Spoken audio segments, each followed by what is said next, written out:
All right, guys, welcome to today's live show.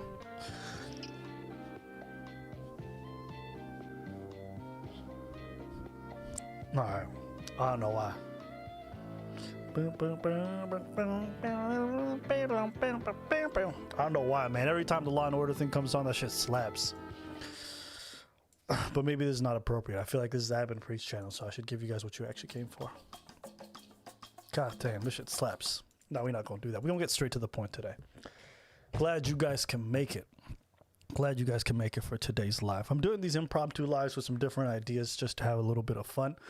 I like a lot of smaller channels. I like the idea of people starting YouTube channels, trying to make it work, but sometimes, people who run small channels make a lot of minor mistakes that I think kind of hampers them from getting to bigger places. So this is not a referendum on people's opinions. This is not a referendum on the direction in terms of like political commentary that channels want to make. All I'm going to look at is a couple of criteria. So sound quality, video quality, is your shit concise? Is your editing on point?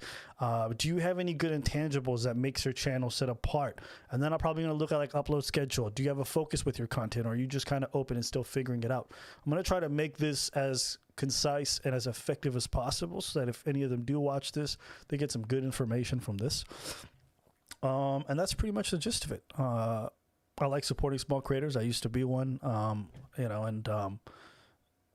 if any of our advice can help, great. Not everyone has to take the same trajectory to get there.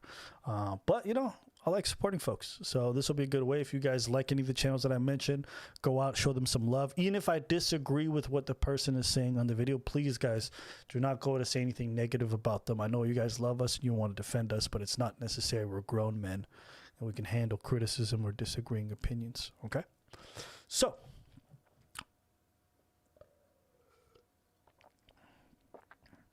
let's get this shit popping. I'm going to be choosing mostly channels with 75,000 and below subscribers. A lot of them are going to have less than 1,000. I picked out 8 videos that I haven't watched fully except for one. And so that's the channel size. I think if you're a medium-sized channel, I don't think my advice applies as well because you probably already figured out a lot of things that are working. I'm really going for really tiny channels for the most part. So, let's get this show popping. All right. So I'm going to go with this person first.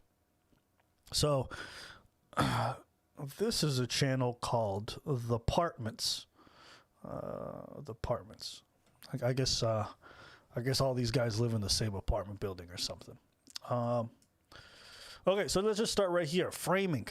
I think because they're 4 people and they want to have everybody in frame, they have to frame it this way. I can tell the quality of the camera is not the best, but that's not the most important thing. Tip to anybody who's watching, the most important thing when you're making video content online is sound quality. Yes, you could use a fucking cell phone and nobody would give a shit. But if your sound is trash, people will turn off your... Bro, I know big channels, okay? Oh, I know a big channel. What the fuck's his name? I think his name is like... let me find him. His name is Swoozy, okay? I don't know how this guy gets away with it, okay? The sound quality, he's a huge creator with 7.37 million subscribers, but the sound quality on this man's videos, some of them, listen to this shit, bro. So for anybody who's not familiar with the term simp, I heard somebody... You hear that hissing noise? Bro, this shit sounds like it's out of the Blair Witch Project. It's so bad. And it triggers me. I can't watch a full video, even though I do think his content's good. On but Twitch put it in a really good way. You have a dog who loves his owner. That owner gets somebody yell for a cat online. Correct. A little while ago, I had a girl hit me up, and she was like... The sound quality is so bad, so bad. People still watch it because the content's really strong, but I would probably tell you that the visuals, generally speaking, are less important than what the fuck's it called? The audio is generally way more important than the visuals. So that would probably be my first set of things I would tell you guys. So let me just go back to this over here. So yeah, I don't mind the video quality provided the sound quality is going to be good. I think this framing is all right. Maybe they could use a bit of color correction, maybe add a bit of contrast, lower down the brightness just to make it look less faded and less white. They could probably Like, you see how much space there is right over their heads? Like, for framing, for me, that's like never necessary. You have so much space. Unless you go stand and be like, hey, what's up? You want the frame to be concise. Like, if I go on any big YouTube channels, like, all right, I'm gonna pick somebody. Let me see who's trending. Let me see what's trending. Is there a trending tab? No. How do you find the trending? This is how little I explore YouTube, bro. Cell phone review. Okay, this guy's a perfect example, all right? I don't watch his content, but I watched a single video one time, and I kept thinking he does the framing perfectly. Because there's still a market for it. You see how the framing, you see how there's not too much space over the head? Even the large wide frame is to showcase all the cell phones on purpose. I'm sure if I went to other videos like this one, he wouldn't do that. $750 phone when pretty Right? much every other Android. So this is how you do proper framing. Even notice the way like the screens are set up and all that. This is all extra. It's not necessary. If you just have a good frame on you that makes it look clean, that's already good enough. So those are little things you can do to kind of maximize certain things. But anyways, let me go back to the video because I don't want to spend too much time on this specific point. But let's just watch a little bit. Wreak havoc and cause chaos. Okay, cool. So what they did at the beginning is that they put a little preview of something funny to get the viewer hooked in, which is actually a really good strategy, especially if you got a high moment that comes way later on. Well, someone who's stumbling upon your video in the first 20 seconds, they might be like, yo, what's this boring shit? Where's the good parts? They're not going to click. But if they see something that's really good right off the top, that might hook them into staying much longer. And TV shows have been doing this forever. I remember I saw this on someone else's YouTube channel and I just stole it for myself. So that's why you see Preach laughing at the beginning of a video. It lets the viewer know something good's coming. So that's a good little thing that they did that I like. YouTube, you know who it is. You know where we at. It's live from the apartments. You already know who it is. It's your boy Jay. Who I'm here with, man. You already know it's your boy Zay Robs. It's your boy Will. Boy IBH, man. It's your boy Abba. It's your boy Will. It's your boy Preach. It's your at some point, yo, let's just wrap up this introduction. You feel me? Especially for new viewers, they're not going to waste time to find out who you are. That's why when I do my videos, I go straight to the topic. Today's topic, this happened. Here we go. I want to spend as little time with the introduction as possible so that when a viewer comes on and he's watching, they already know what time it is. Feel me? So instead of spending all this time going, how do you guys feel about this? And how do you feel about that? Just go right into it. Okay? And I know this is kind of like a Inception moment where I'm reacting to people, reacting to us, to reacting like, I know, okay? But I think reaction channels have a good, I call this more of a commentary channel than I do a reaction channel, but that's just me. Because yes, we're having a reaction, but we're adding commentary. We're adding a lot of important information. Important. That's maybe being self-important. But I think poignant commentary that really does transform the work. You know, if you saw a newscast with a panel, you wouldn't call them a reaction show. But what they do is they see an incident that happens, and they'll have a panel. They'll discuss what they're watching, right? Kind of that same idea. But anyways. And we coming at y'all with some Abba and Preach. This is a Abba and Preach video. It's titled "All Women Are the Same" or "Single." Are single. Sheesh, reading it wrong. Yeah, you definitely want to work on your reading skills, but bruh, I understand. You guys are 4 dudes stuck in an apartment. Sometimes you don't have time for books. I saw a little bit of this. I thought this would be a good video to. Yeah, like the world is huge. Like I get there is like probably a small percentage, but I'm gonna say, judging by the setup that they have, the sound quality is actually pretty good. Very impressive. Very impressive. The sound quality is actually a lot better than what I would expect. I don't hear a bunch of hissing, so I think someone's doing some form of editing where they're taking it out because I don't see a bunch of mics everywhere. I'm assuming they're using the cell phones on the table to catch the sound from each individual. So they got, this is really smart.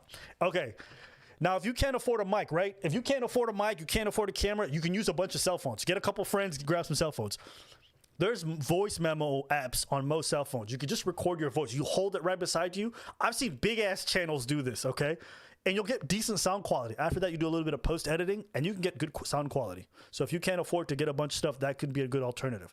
And then, yes, they set up 2 mics to catch everything on the left side and on the right side. So what they did is really, really smart. making it seem like He's sitting here telling people to think like if you got a girl and you thinking as soon as she go out the house, oh, she's single, so she going. Okay, second thing I like, okay, and this is specifically for a reaction channel, add commentary, all right? There's a lot of channels that I personally feel like a little bit lazy, and they just play the whole video, and then they add laughs in between, which, listen, some people just want to sit there and watch something with somebody, so I understand those reaction channels, but I think commentary like this is much better because it gives them the opportunity, the viewer, to see more of your personality. So I think what they're doing here is really good.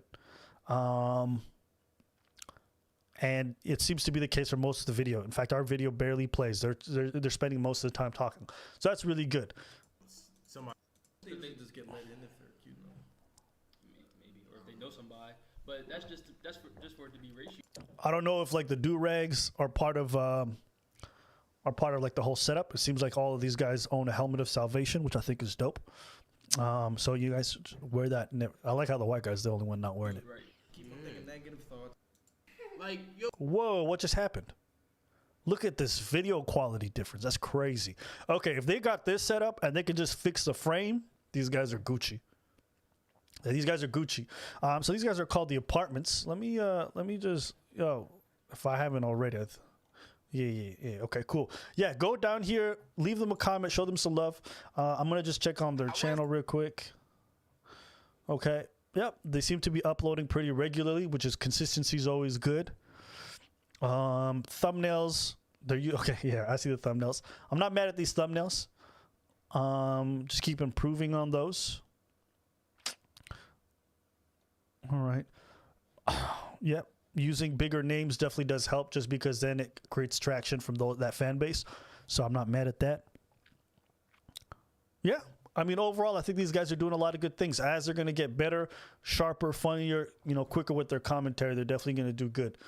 So shout out to The Apartments. I think in terms of how they're starting, I'd probably give them like an 8 out of 10. I'd probably give them an 8 out of 10. And I think as they get better, that's only going to grow. So keep it up. Keep it up. Let's go to the next person. Okay. This is Ezel Reacts. This is a channel with 1,000 subscribers. Oh, let me check the chat. I didn't check in with you guys. What's going on, chat? All right, we got some donations in this bitch. All right, hey, we got Carmen King, Duke Cam, and K. Carmen, I already picked like the 9 channels. I picked them kind of at random. So appreciate it. Can you review me, please? Izzy Land, I've already picked. I didn't want people to pay in or to ask me for favors. I'm doing this kind of off the cuff, so I don't want to show any favoritism to anybody. Richard Garcia, Abba, how's the sleep apnea? I'm about to have a sleep study coming up. My sleep apnea is super severe, so I got my machine. It's already set up beside my bed. If you feel like you got sleep apnea and they confirm it, get the machine. Hey, Mr. Bit 8 Raw, thank you for the $10 dono. Like I said, I'm not accepting any payments. I don't want to do any of that. So if you're donating, I appreciate it, but I'm not taking any bribes today. All right, here we got Ezel Reacts. Steve Harvey can't stop pandering. Oh, this was a good video.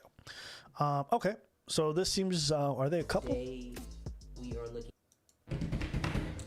What's going on, everybody? I'm Ezel, and this is my wife. Yes, sir. And welcome to our reaction channel named The Ezel's React. Now, today we are looking at. Okay, all right. I don't know if this is like a radio show. I don't know what's going on here. Okay, couple things all right off the top. The music at the beginning as they're trying to talk is so distracting for me. It's making it hard for me to listen, to hear what they're saying, and it kind of makes me tune out an already like very kind of dull introduction. Just get right into it. Generally, I'm not a fan of those kinds of introduction, and I think you want to avoid drop off. So I wouldn't recommend going through with this format. Steve Harvey can't stop pandering. This video is. Yeah, the music's loud as shit, bro. Okay, hold on. Let me just go check another video, make sure I'm not tripping. Okay, let me just click on a random video, okay? I'll just click on the most recent one. See if they improve the setup.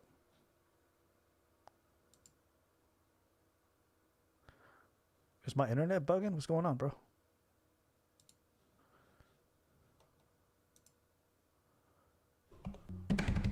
What's going on, guys? My name is Ezel, and this is my wife. Yes, sir. And welcome to our reaction channel, The Ezel's React. So sorry guys, I'm a little tired. But you know what? Okay, this is much better. Okay, this is much better. Sound quality is much better. The visual quality is a lot better. I like this setup a whole lot better. I think the issue with this video is because I think one of them didn't have a headphones or something's wrong. But this sounds way better. So I'm gonna just go with this for now. That's why we got to get it crunk today. And what I mean by okay, I just dated myself. I just said crunk.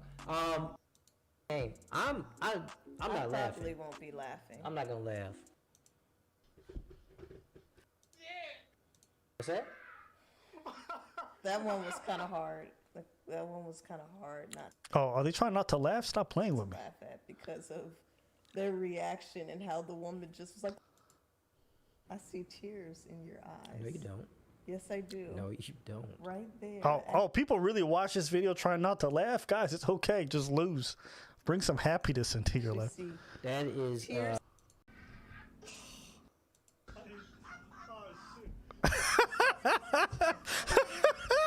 Look at his face.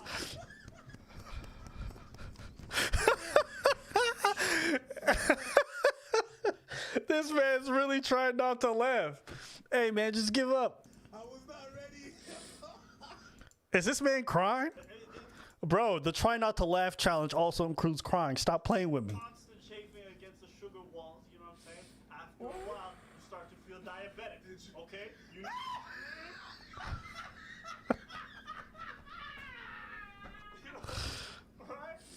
I think it was because All right, well, looks like they made it. there was one point in the middle where I tried so hard not to laugh. Good for them. Good for them. Okay, so get back to the topic of this whole live. Visuals, I like it. Audio, I like it. I think their commentary and their back and forth is good. As they get better, as they get more free flowing, and I think as they get more opinions that they want inserted, obviously this is a compilation, I think they're going to get better. I think it's just a matter of consistency and attaching your name to some interesting topics and then having something interesting to say. You know, compilation video is a little bit tough to judge, but in terms of like the basics, good. I think they're doing a good job in that regards. Yeah.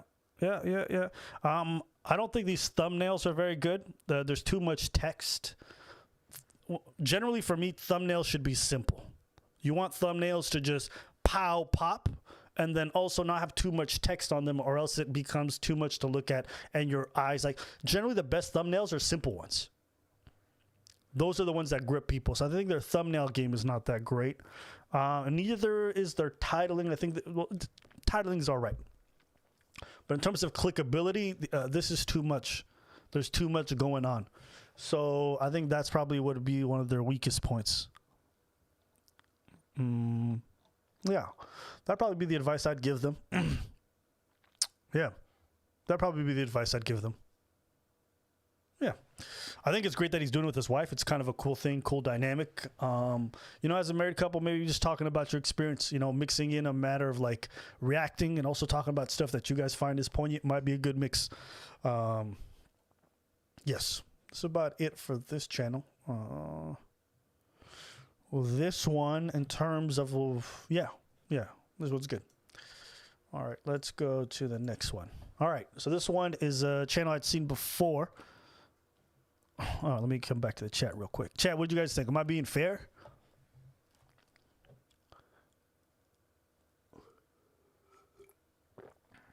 Am I being fair to the people?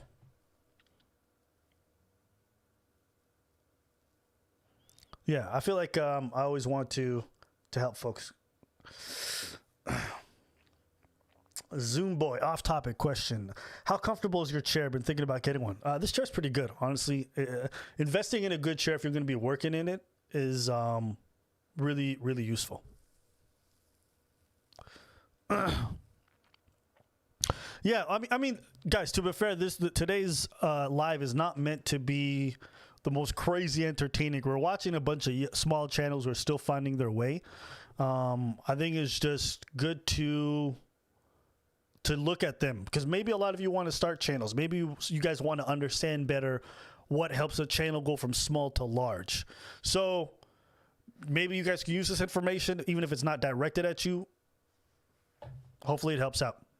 So this channel actually has 80,000 views, and she's at 63 subscribers, 63K. So yeah, I want to just check this out. Hello everyone, and welcome back to my channel. My name is Brittany, and for those of you who don't know, I'm obsessed with Abba and Preach. I think they have... Okay, you guys noticed in 6 seconds, she said her name, she said her little introduction line, and she went right to the Abba and Preach point, okay? Very fast, very concise. Anybody who's watching understands exactly where this is going. And if you wanted to do a reaction drawing the Abba and Preach users, this is a good way to start. I'm also going to say sound quality is great. One of the most nuanced and realistic reactions to things they find on the internet. And normally I would never watch a Jubilee video because I think Jubilee is literally the pumpkin spice latte of content along with BuzzFeed. So if you guys want to check out my initial reaction to the actual Jubilee video, it's over on my Patreon. With that said, I want to react to on YouTube to Abba and Preach reacting because I know they're both not in polyamorous relationships. And that's what you think. yeah. Yeah. That's what you think.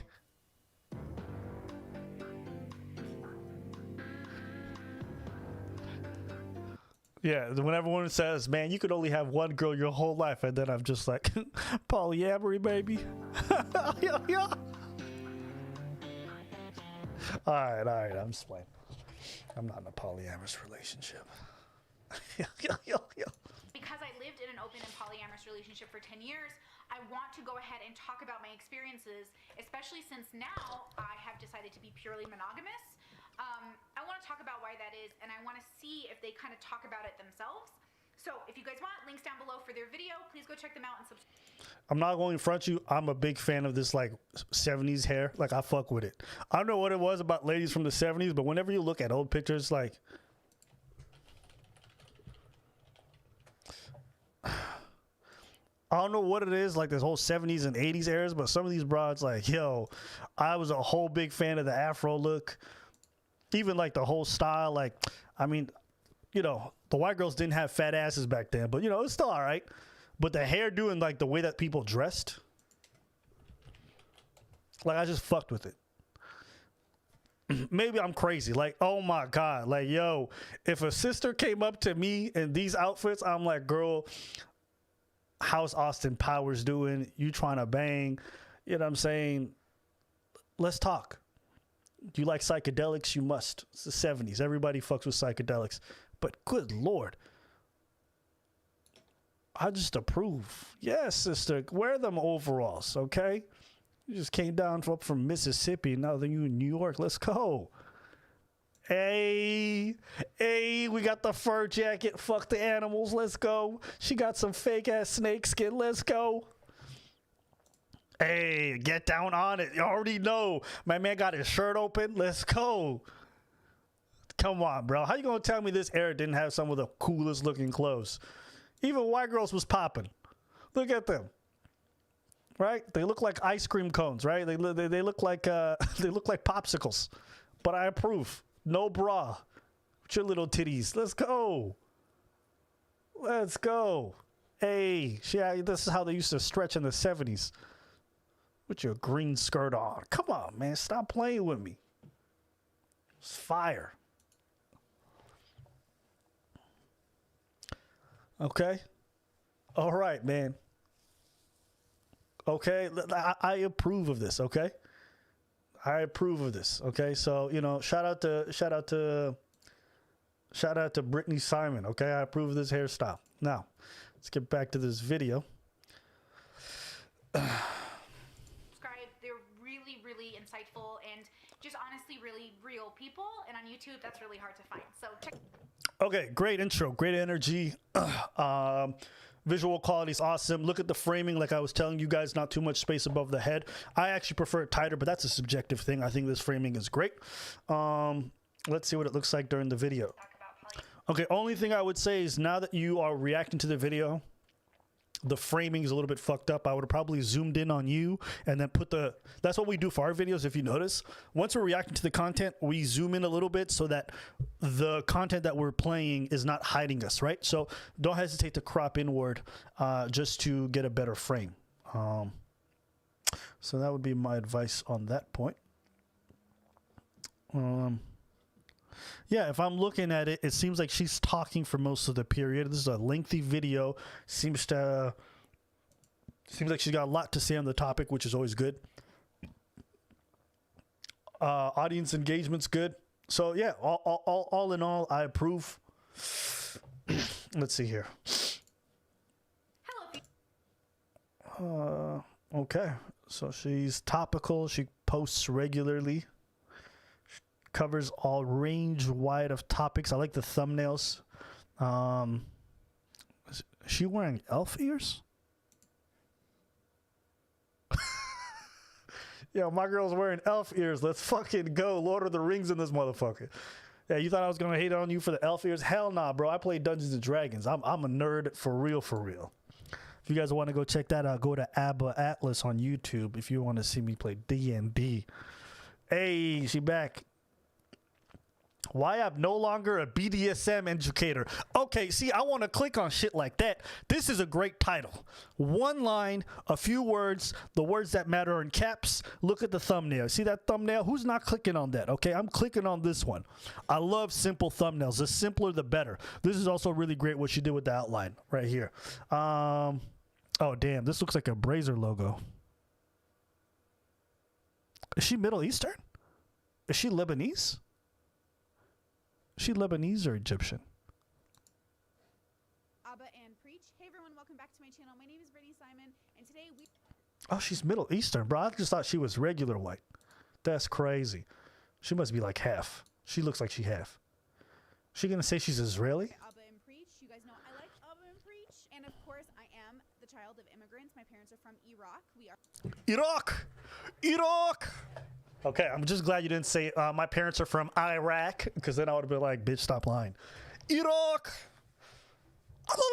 Yeah, okay, I'm not even going front, y'all. Man, so I knew this one dude. He had this thick-ass accent, okay? Super thick accent. And I would always ask him where he's from, and he'd be like, I'm from Afghanistan, or something. And every time I would talk to him a week later, I'm like, hey, man, you know who it is? It's Chris from Iraq. He's like, no, I'm from Afghanistan. And I was like, man, same thing, right? It's not the same thing. I was being ignorant and idiot. But just wanted to say, every time he would tell me where he's from, I'm like, bro, you from Iraq or Afghanistan? He would always get mad. But I approve. I didn't expect that she would be from Iraq. I don't know why I'm yelling that. Overall, really highly recommend. I think she's doing really good for herself. Sometimes you can have really great content and just people haven't seen it yet. So as far as Brittany Simon goes, I think she's doing great stuff. I think she's just going to have to hit her stride eventually when one video blows up and then a bunch of people come in. But, you know, good for her. So with that, we are going to move on to the next group. Hey, yo, everybody drop a one in the chat for Iraq and Brittany Simon. Yo, would you guys expect a girl named Brittany Simon to be from Iraq? Not me, bro. Not me, bro. Maybe she's one of those immigrants like those Chinese people who come here and basically change the name that they have for their kids. Hold up, yo. You know what? Let me make sure that this chat is not feeling oppressed. No, you guys are doing fine. Let me just to avoid anybody trying to spam, I'm going to put in a slow mode for 20 seconds. Okay, nothing too crazy. Iraq! All right, shout out to Iraq, man. Let's go. All right, let's go. Let me read a couple super chats and then I'll get on to the next group. All right, the experience with Chris Fio. I love both your content. By the way, I met you in Preach. I appreciate you, bruh. I wish more people would help us smaller channels. Hey, man, listen, you got to help yourself, bro. I'm going to give you guys a bit of tips and tricks, but honestly, most of the information that you need is on the internet. You got to just do some research and really help yourself. Bro, keep up the good work. You're really funny. By the way, can I have some of your subs? Hey, man, y'all really shooting your shot. I appreciate y'all. I'm just saying you money at this point because I support what you guys do. What up, fellow cisgendered folks? Yes, sir. Yes, sir. How do you do the do that you do? Hey, man, I just wake up, baby boo. Pause. Unless you're a girl, then it's like, yo, it's on, brother. Iraq. All right, I don't know why I keep saying it like that. Let's just keep moving. So, all right, this guy's name is Grind and Motivate. Okay? All right. Grind and Motivate. So, we're going to be reacting to his channel. Okay? Going to be watching his video, and we'll see how this goes. Like it was pertinent to what's going on, y'all. Grind and Motivate back in this thing again with another reaction video. This time I'm reacting to pretty big YouTubers, Abba and Preach. Okay, so right here, okay? I don't mind the video quality. I don't mind the graininess of it. It's not ideal, but it's okay. The sound quality is what matters. And so I would spend the time to watch this video and to listen throughout as long as what he's saying is interesting, okay? If you can, at some point, obviously, upgrade your camera. Just crop it in. You're a little bit too far out, you know what I'm saying, brother, man? You spend all that time on your locks. You got your beard looking tight, all right? The ladies are going to appreciate that. Just zoom in a little bit, all right? Me, personally, keep it zoomed out. I don't want to see more of your face, but other ladies might feel differently. Also, your expressiveness. Your details are going to come a lot better if the framing is better, okay? So rather than zooming in, get your camera a little bit closer if you can, okay? Sound quality, though, very good. You sound really crisp. I don't hear any hissing noise. A1. Good job. Good job. They normally do reaction videos, so this is a reaction to the reaction. This time they're going over a Darius M video. So I felt like it was pertinent to, you know, what I be talking about all the time. And I watched like the beginning of it, but I like had to cut it off so I can come back and, you know, see what's going on with it. The title of the video is "It's Your Duty to Destroy Her Ego by Calling Her Obese." ... Why? And I mean, like I mess with like the red pill ideology and everything, but all right, he's good. He's concise. He speaks well. He gets to the point. You feel like there's not too much wasting of time between sentences. So I think in terms of keeping things concise and someone watching for the first time, he's doing those things very well. All right, let me just see here. Okay, so he's doing that same mistake that Brittany was doing earlier, right? See the framing? You guys notice that it's hiding half of his face even when he's paused? You got to fix that, right? Because people want to see you when you're talking generally. Not always, everyone's always going to want to see you, but it's definitely off-putting if the creator you're trying to pay attention to is cut off by his own editing. You don't generally want that, all right? To teach her a lesson. I'm like, no, like what you're seeing. Tell her she's fat. Women, when they're rejecting a dude to be outright, outlandishly mean. Validating it yourself. You're validating it. Now, and also you. Okay, another thing I would say is probably add in more of your own commentary, okay? One thing with videos, especially with reaction channels, is like people come to see you. And if they're mostly watching our video, then why would they watch yours? You feel me? They want to hear more from you. Maybe they don't, but you should give them a reason to want to, because that makes them want to subscribe. Because then they come to your channel to get something that they can't get anywhere else, which is your voice, your opinions, your thoughts, your matters. And if you don't have any opinions, generally don't post a video. That's my opinion. You know, because it's your YouTube channel. We come to see you.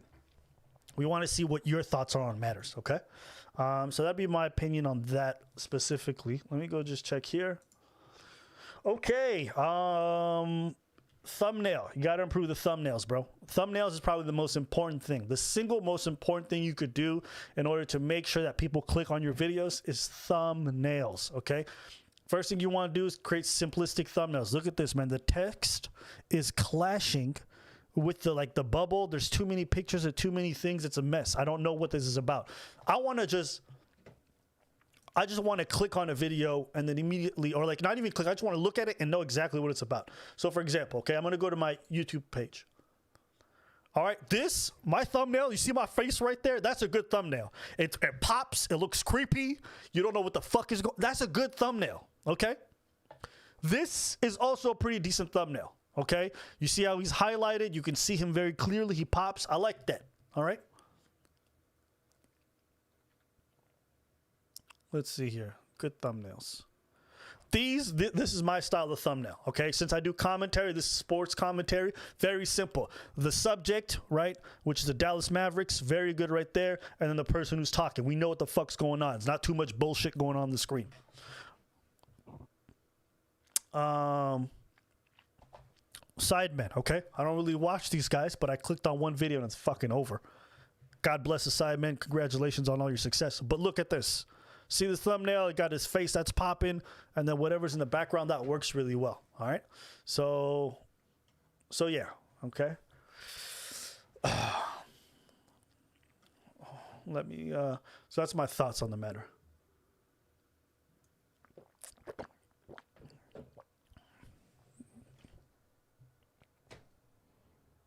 Okay, so hopefully that helps you guys to understand a little bit the thumbnail game. All right. Fam, do a live interview with Skippy. Hey, you know what? If Skippy wants to come on for a live, I'd definitely be down. If you guys want him to come on, y'all should message him. And if he agrees, then come holla at me, okay? But I support you guys, so keep going. I just got a confirmation that we may be having a very special guest on our live this Sunday, okay? This special guest has been the subject of a lot of our interviews. It's not Skippy, but he's been the subject of 2 of our videos, okay? I'm not going to say who it is. I'm going to announce it a little bit. This person could be from Iraq. All right. So, what song do you guys use in your outro? It's a song that we will be releasing. I promise. Some stuff is going on, and it's really crazy, and I'm going to tell the whole story some point, but I can't say anything. Okay. All right. React to mediocre tutorial. I don't need to react to mediocre tutorial and reviews. He's already doing so good. He's growing at a very fast rate. He knows what he's doing. You don't need my help. That man's on the right path, so I support him. All right. So I'm going to go to the next person. All right. So I've never seen these people. Okay. They reacted to one of our channels. Okay. Right away. Okay. This visual quality is on point. I also like what they did with the backlighting over here. Blue, red, great choices.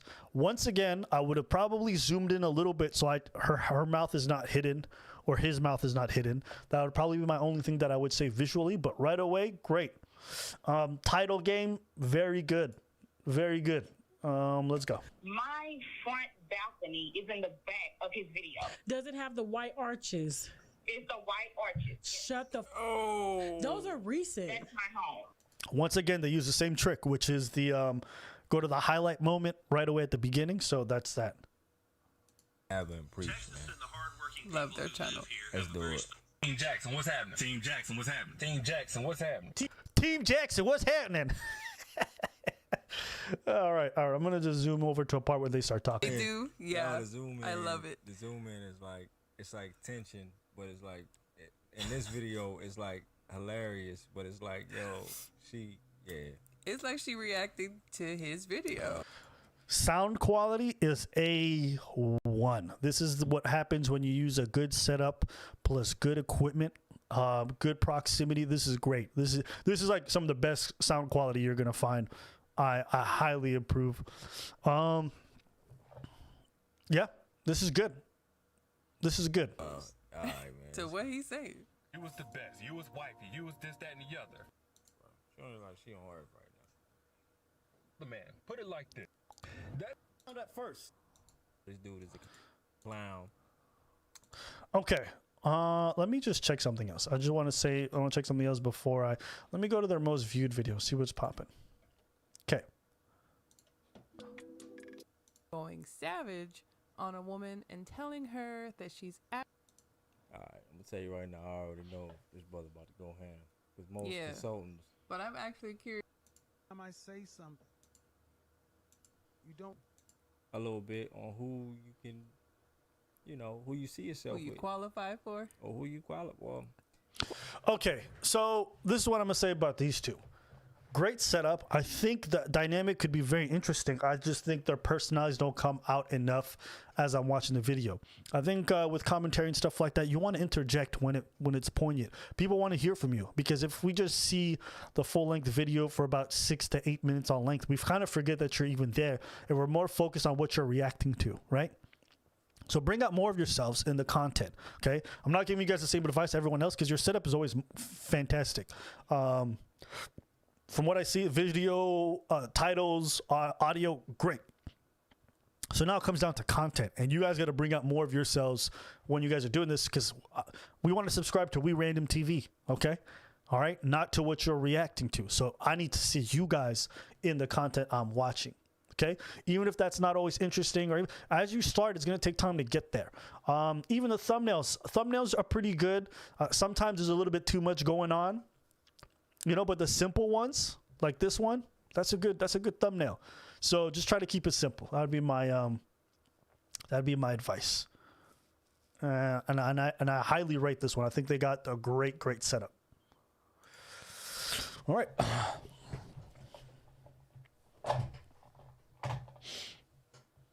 Oh man. All right, let me come back to this chat. Not every guy's high energy. I don't think you need to be high energy. That's not the point. But you do need to be present. I need to know that you're watching and you're part of the content that I'm about to consume. Feel me? So when I'm enjoying something, I want to get the idea that I'm reacting or I'm watching somebody who's got something that they really want to share. Okay? So that's what I mean.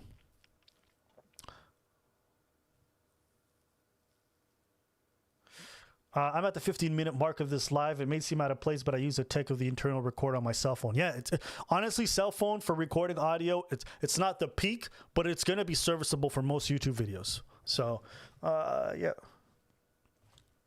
Sending more support. Hey, Chris Patterson. I mean, you being super generous today, Chris. I appreciate you. Love the content. Donation. Red Sings and Blues, I appreciate you.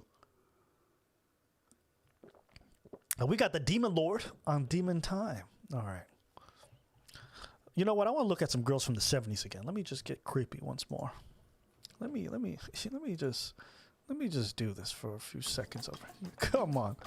Let me look at these beautiful ass ladies, okay?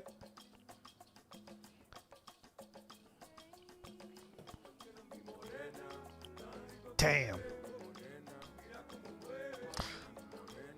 Damn. You already know, man. Hold up. How am I playing a song about morenas and it's just a bunch of white girls? Let me, come on, bro. Come on, be kind to me, bro. Show me some Latinas, you know what I'm saying? Show me some other flavors. It's a morena song. All right, there you go. There's people who are trying to fake the funk. I approve of this. I was not a big fan of like this shit right here when everyone's wearing like those gym type clothing, this stuff right here.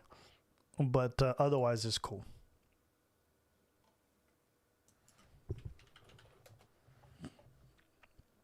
All right, this is more legal. Oh, hey, yes. This was the type of woman that Preach was getting rejected by. Preach was going up to girls that look like fucking rainbows, and they're like, too gay. Imagine a girl like this trying to tell you that you sound sus. Bitch, you look like a bag of Skittles. Fuck out of here. If a girl from the 80s rejected me, talking about you not manly in love, I'm like, Habibi, you look like you got jumped by a rainbow. Out here looking like the leprechaun's better half. Okay, how to dress for an 80s party. Let's go. Let's go. My man's wearing a choker and some gay ass cowboy pants. Let's go. Ooh, that sweater's nice though. I'm not even gonna front you. If a girl showed up with a sweater like that, I'm like, girl, you want to work on my computer? Come on. My hard drive needs some defragments, okay? It needs some cleaning, baby. Okay, all right. See, this is what I'm talking about. This Janet Jackson hairstyle. Isn't this what Brittany Simon was rocking? Brittany Simon was rocking that hair, that Janet Jackson. You see what I'm saying? This whole curly ass thing right here. Let's go. Ooh, ooh, Whitney Houston out here with so much hair, looking like an Amazonian goddess. I want to feel the heat of somebody. That's how you know you nigga can't sing.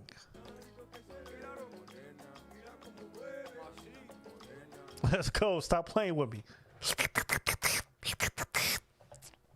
All right. Morena. All right, let's go. So, let us react to yet another small. Whoa, what's this? All right, next channel. Okay, her name is Venimas. Okay, she sounds and looks super foreign, but that is not the point of the video. Hi all, it's me, Vinny, and welcome back to my channel. Oh shit, nigga. Yeah, this beat goes hard.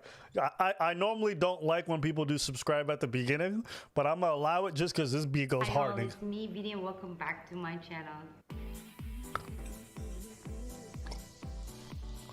Today, I'm going to talk about... Oh, hell nah. Play that shit back. I don't care if it was 4 seconds. Is this how you guys feel when I play the outro? Yo, play that shit back.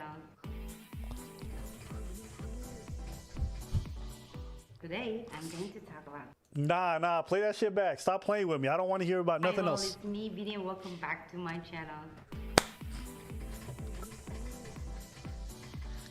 Today, Hey, nigga, I want to go to a club ASAP. Let's go. I want to go to a club. Stop playing with me. Hey, this is my type of shit. I like this kind of music. Hi all, it's me, Vinny, and welcome back to my channel. Today, I'm going to... Oh, man, that shit goes hard, bro. That shit goes hard. You know what this kind of make me think of? This is not like this perfectly, but this shit was pretty fire. I'm not even gonna lie.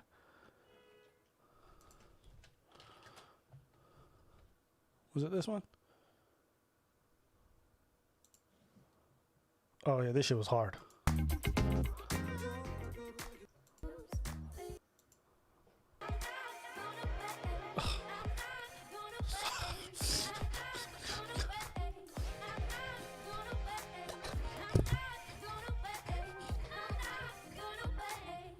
Oh, let's go.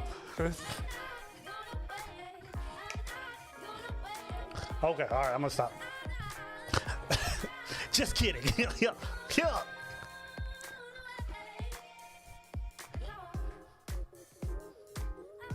All right. That shit goes hard. I don't care what nobody says. Yeah, you already know. All right. She for the streets. Okay, all right.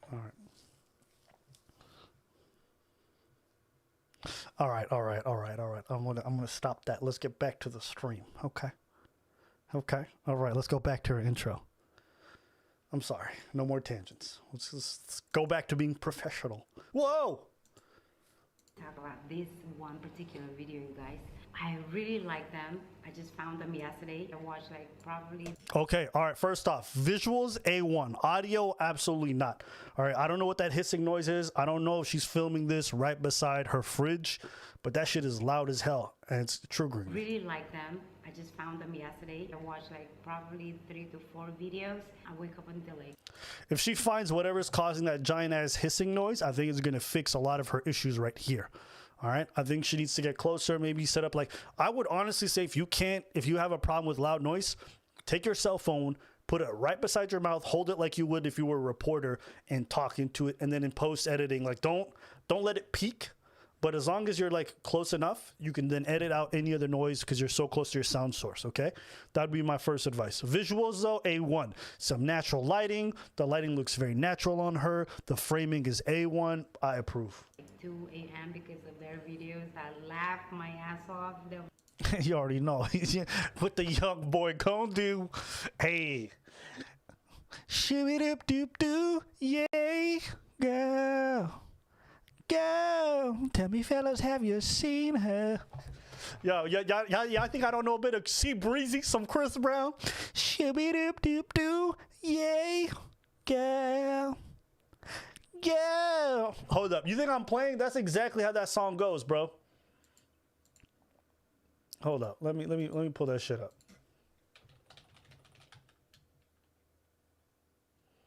Chris Brown. The fuck's it called? Ain't that exactly how that shit goes? Time is what you are. Time ain't something different. You feel what I mean? Over there that you know about? Doop doop. Yay. Girl. Anyways, I'm not gonna play the whole thing. Let's go back. All right, let me go back to this shit right here. Shibby doop doop doo, yay, girl.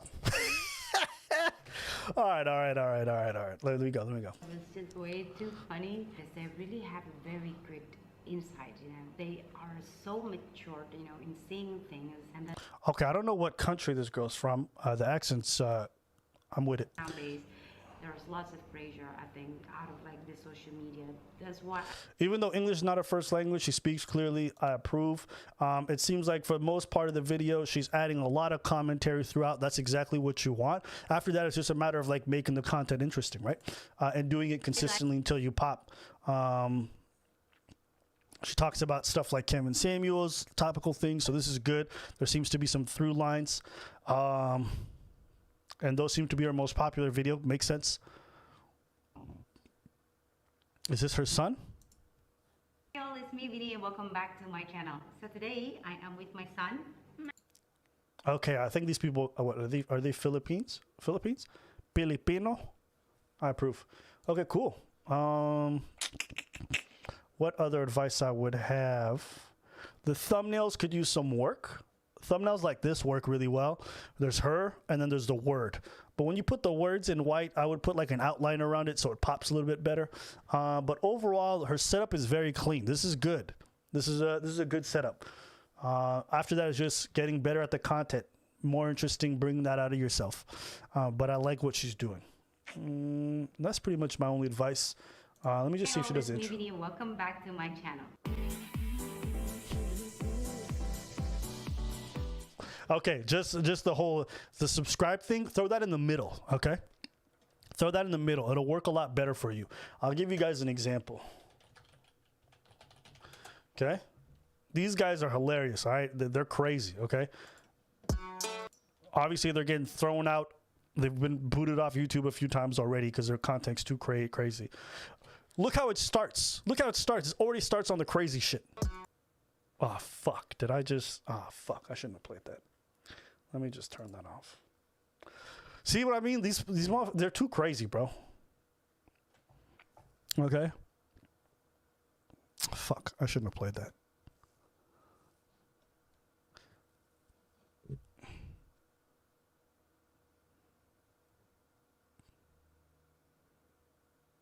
Anyways. All right. I'm gonna try not to think about it. Okay. So, this is Kel and JTV. They got 32K subscribers. So yeah, I'm gonna check out their video and see what's going on. All right. So let's go.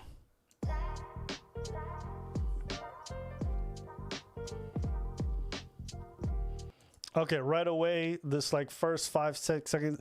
Never ask people to subscribe in the first 7 seconds, okay? And I'll tell you why. I click on your video, I'm only going to spend 30 seconds to give you a chance if you're lucky. So you want to go right into it and hook me. You don't want to tell people to buy your product off the top. You want to explain why your product is good by just demonstrating your product, right? And your product is your content. So when you start a video, just start right going into it. Today's topic or whatever you got to do and just get right into it to hook people in. A funny moment, don't go. So there you go. What is up, you guys? Welcome back to the channel. It's your girl Jay here, back with another video. Sound quality, very good. Visuals, very clean. I would probably crop it. There's like half the screen is just above her head. That's not necessary. So today we are going to be checking out a video by Alba and Preach. I'm definitely a huge fan of their channel. Hey girl, we appreciate you. She talks very clearly. I approve of all this stuff. So yeah, I'm just gonna skip ahead. Into it. When you're not necessarily aware of like that I'm watching you. What do I do that turns you on? Okay. It was like okay. Ooh. And there's like a question Did they actually in their eyes, and a question in their eyes, girl? They didn't even say. Okay, another mistake she's making. She's talking over the video, mixing up the audio. Just pause it and just say what you gotta say, even if it's short. I'd rather hear you and not have to like have my focus confused because I could miss something interesting you're trying to say, or you could be missing out on making a great point. So just pause the video, and just start talking, okay? Don't overlay that footage unless you're laughing, generally speaking.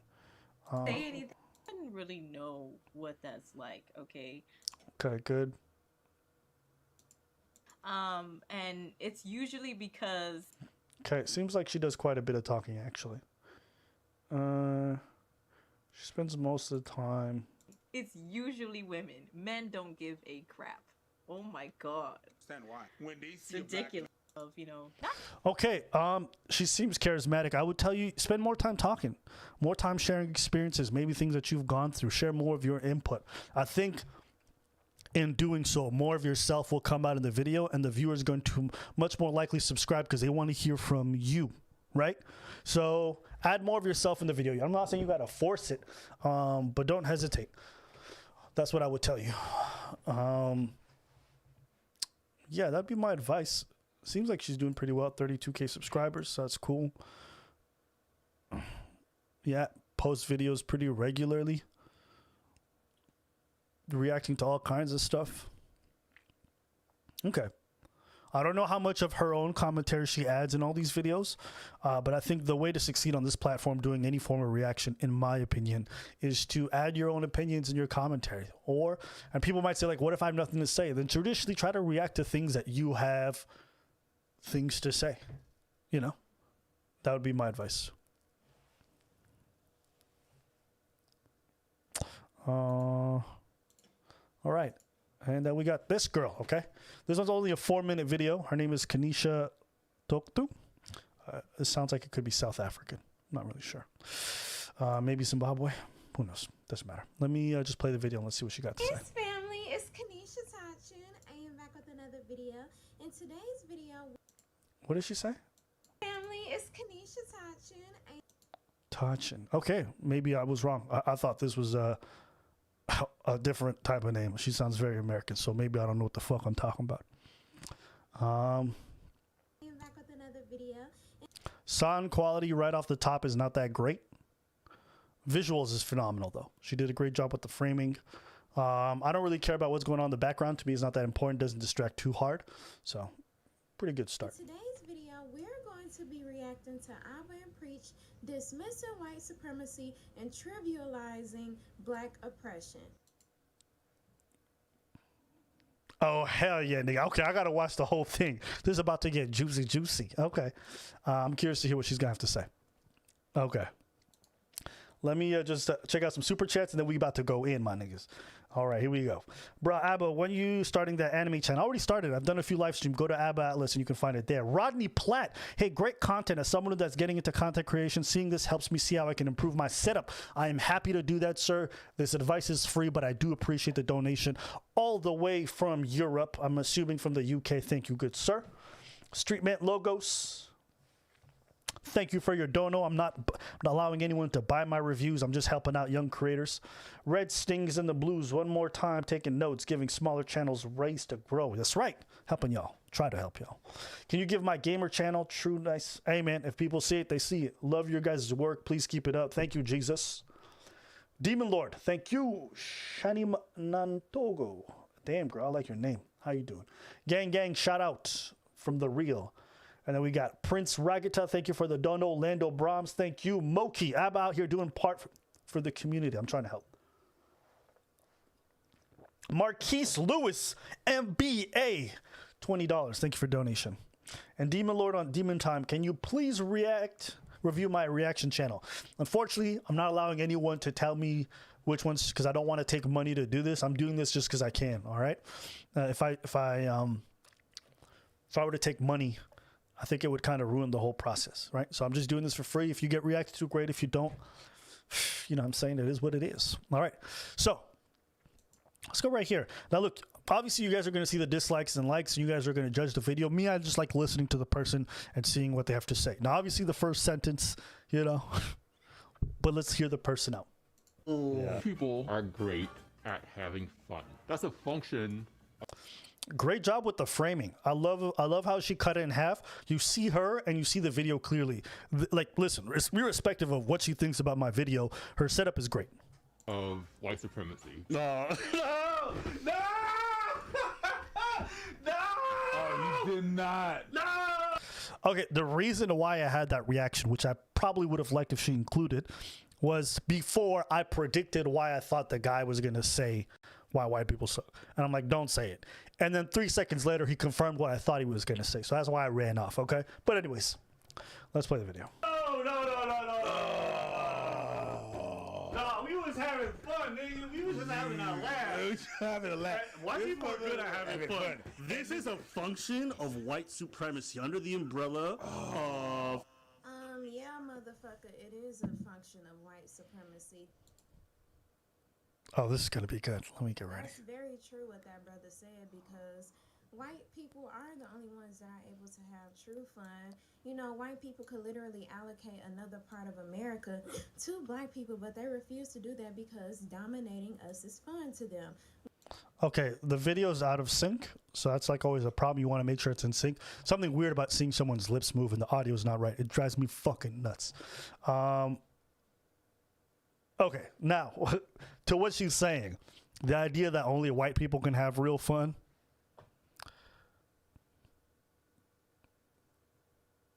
Amen. Okay. White supremacy is fun to white people. You have open white...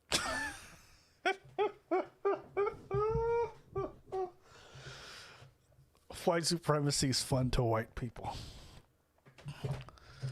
Oh my God.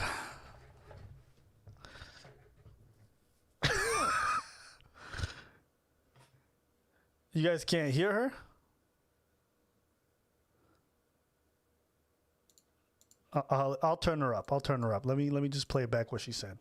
Yeah, motherfucker, it is a function of white supremacy. That's very true what that brother said, because white people are the only ones that are able to have true fun. You know, white people could literally allocate another part of America to black people, but they refuse to do that because dominating us is fun to them. White...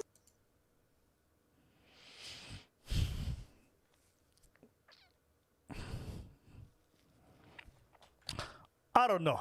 For all my black people who are in the chat, okay? All my black people, are you guys capable of having true fun in your opinion? Have there been moments in your life where you were having true fun?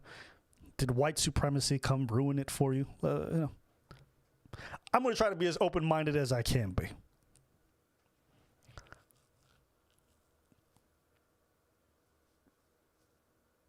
I don't know. This is, I can't take this kind of stuff seriously. Are you guys walking through life every single day incapable of having fun due to white supremacy? Is that a real thing for you guys? Am I crazy? Am I crazy? Maybe I just don't see it. Maybe this is completely over my head. From all my time living in America, and all my homies, all my niggas out there when I was living in the States, I never got the impression that the only times they couldn't have fun was due to white supremacy. But anyways, I digress. Okay? White people out here ruining fun. White supremacy is fun to white people. You have open white supremacists like Richard Spencer that has came out and said out his mouth that white supremacy is fun. The KKK started off as a joke. Jim Crow started off as a joke, and white supremacists have meshed dominating and having fun, so it's business and pleasure for them. I mean, okay, but do you think that's the highest form of fun? White supremacy is the highest form of fun? Really?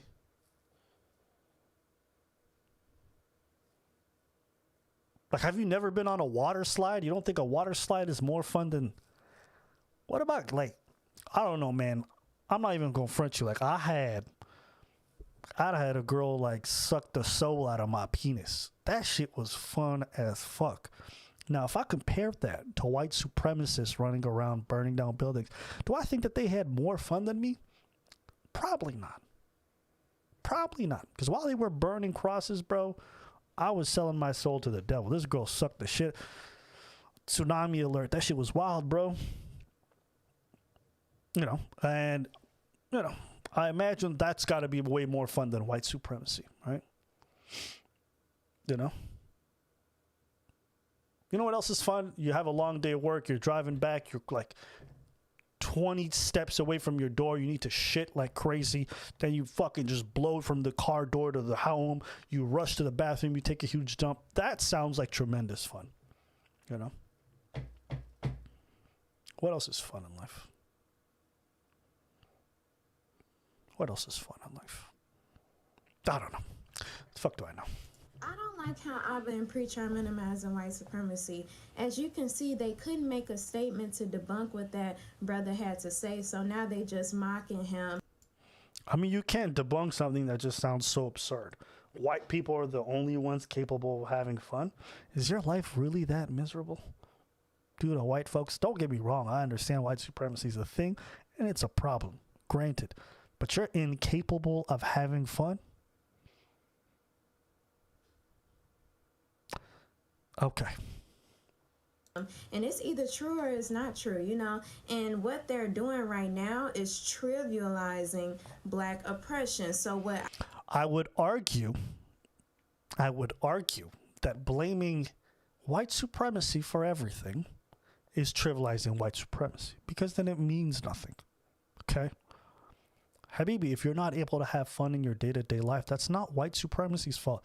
It's because you got a boring-ass schedule, bro. Go chase an ice cream truck. Jump on a swing set. Push a kid when nobody's looking. That shit is fun as fuck, and you can control it. Push a white kid. It might make it more fun. Put a hood on his head. Now he's a white supremacist. Push him on the floor. Nobody's looking. You're going to feel amazing. There's so many things in life that you can do to make your life more fun. And that's on you, baby. Okay? Do you know what I mean? That's on you. Okay?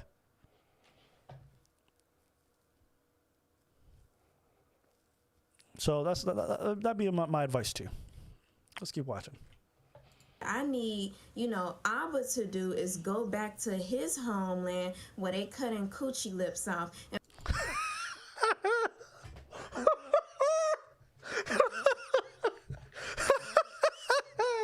She said, go back to your homeland where they cutting coochie lips off.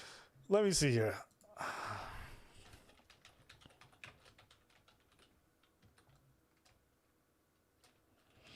It was a good one. That was funny.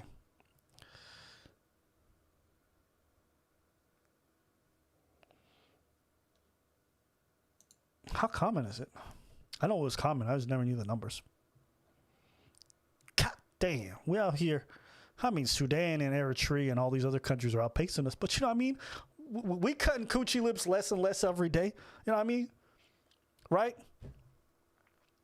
But you know what's interesting is, like, you talk about white supremacy is the reason why we're not having fun. But even in black country, we're cutting off coochie lips so we don't let you have fun.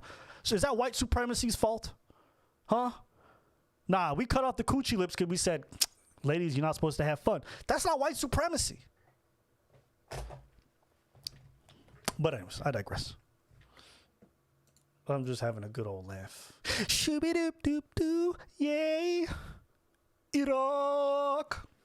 All right, let's keep playing.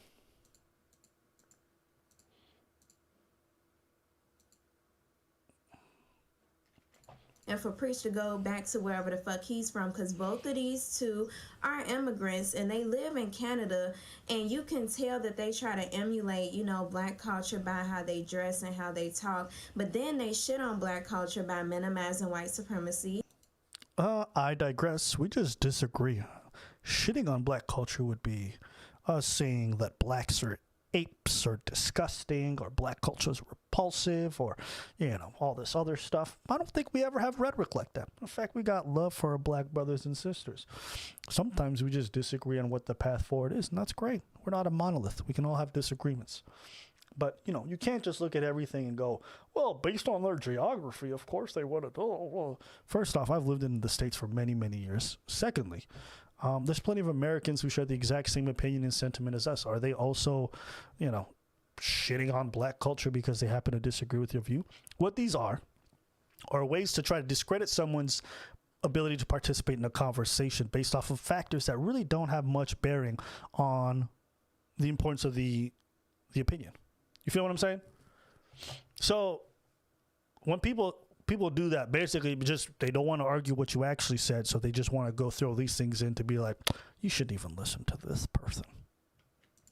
And trivializing Black oppression. Here you're at. Oppression, gaslighting, lack of empathy, intellectualizing oppression. Did I say oppression? They're just creatively thinking of new ways of like always staying one step ahead of other people. We get rid of slave catchers, then let's just expand the police force. Is this just me as the video progresses, motherfuckers get lighter and lighter?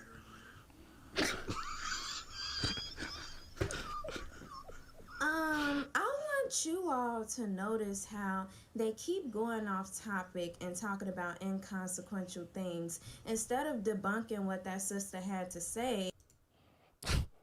The reason why we didn't debunk everything the sister had to say was because of the fact that these are topics we've already covered numerous times.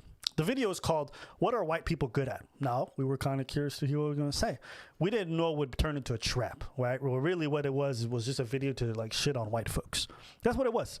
If they would have just said, hey, this is a video where we shit on white folks, we probably would have come at it to deconstruct them more. We thought we was going to have some fun. What are white people good at? You could have said casserole. You could have said clowns. You know, they're great at, scary movies. Like, who asked you? Running into buildings they have no business being, like haunted buildings. Who asked you? You know, fucking with the dead, weird fetishes. There's so many things that white people are phenomenal at that we could have got into that are fun. But this video had to go straight to white people are evil and white people, white supremacy, white supremacy, white supremacy. It's just like, all right, this got dull. So at some point, you just got to have a laugh. Okay? But if you'd like to see our opinions on a lot of race-related issues, they're there on the channel. But we're not going to do that every video. It gets redundant. It gets boring. They just going off topic talking about dumb shit. What does it matter if people are getting lighter as the video progresses? Preach, you laid up with a whole full-fledged white woman, and white supremacy is a generalization, okay? Because I cut the video off, but the rest of the video they was talking about how, oh, y'all need to stop generalizing white folks. White supremacy is a generalization in itself because all white people generally benefit from it. It is not an individual thing. She is correct on that point. And the everyday white supremacist looks like your wife, Preach.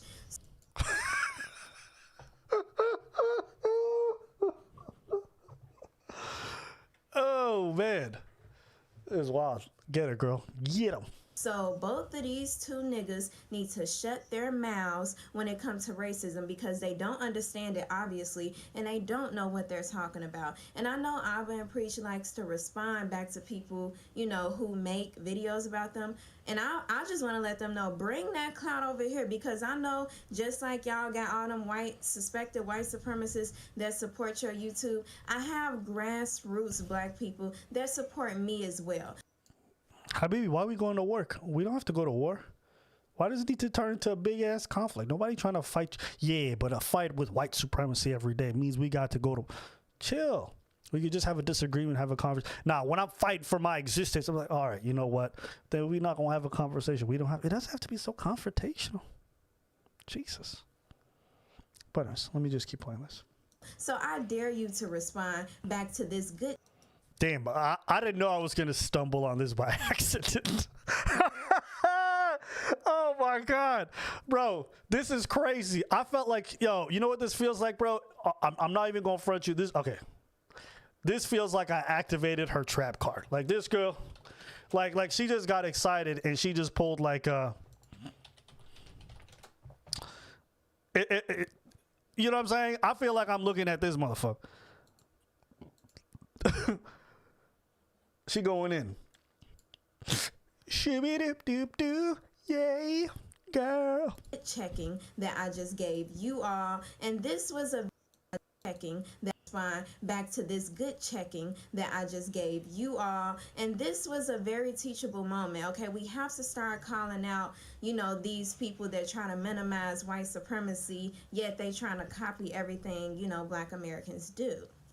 So I just want to thank you guys so much for watching. Don't forget to... You know what's so interesting about this stuff? And it's something I've clocked in on a lot. when it comes to the Pan-African movement, when it comes to a lot of dances, when it comes to a lot of musical influences, Black Americans, you know, there seems to be a giant divide between oftentimes Black Americans and Africans from Africa, right? A lot of conflict between the two, and they're constantly taken from each other, whether it be outfits, whether it be movies like fucking Black Panther, whether it be, you know, hip hop influence on African, a lot of different African music, and you know, African influences on a lot of American. You know, there's interesting like sharing and then conflict all the time. You know, and when people are like, "You want to steal from my culture," I'm like, "Steal, motherfuckers been sharing and taking from each other's cultures forever." You know, so that's just the one thing that's always interesting. And the second thing is, I think when this discussion happens, some people are so convinced that they're right when they're having these topics that if you disagree with them, rather than looking at the substantive part of your argument, what they're going to do is be like, well, the reason why you disagree is because your mom is from Ethiopia, and the reason why you disagree is because your wife is white, and you're laying with the white supremacist, which is laying with the enemy, therefore you are now a traitor to our... It's a lot of this stuff, and this is so useless for discourse. So such a waste of time. But I do think that she knows how to say her points. I do think she knows what she's getting at. But I think if you're trying to gauge like serious discourse into serious debate, doing so with such a smug and condescending attitude probably doesn't get your point across. Because I'll be honest with you, the video you reacted to, that was not our attempt at serious commentary. We went in there jovially and having a laugh, okay? And the cut, which is not a channel known for serious commentary, is probably not what we're going to react to when we want to have a serious discussion about a very difficult topic. So understand the room when you're having this discussion, okay? If you want to be serious and have, you know, ardent discussions about white supremacy, there's nothing wrong with that, and I think there's a place and time for that. But to think our video was that, kind of odd, in my opinion. But overall, in terms of quality, I would rate this video probably an 8 out of 10. Very explosive, straight to the point. She knows how to get right in there. The sound quality is not the best. As I kept listening, I heard more and more hissing noises, as well as the visual being out of sync. But, you know, she knows how to captivate you, like her or hate it. She is someone you want to listen to. She gets straight to the point. She knows how to say her points very clearly and concisely. So I give her an 8 out of 10. Highly recommend. Would watch again. That's my thoughts.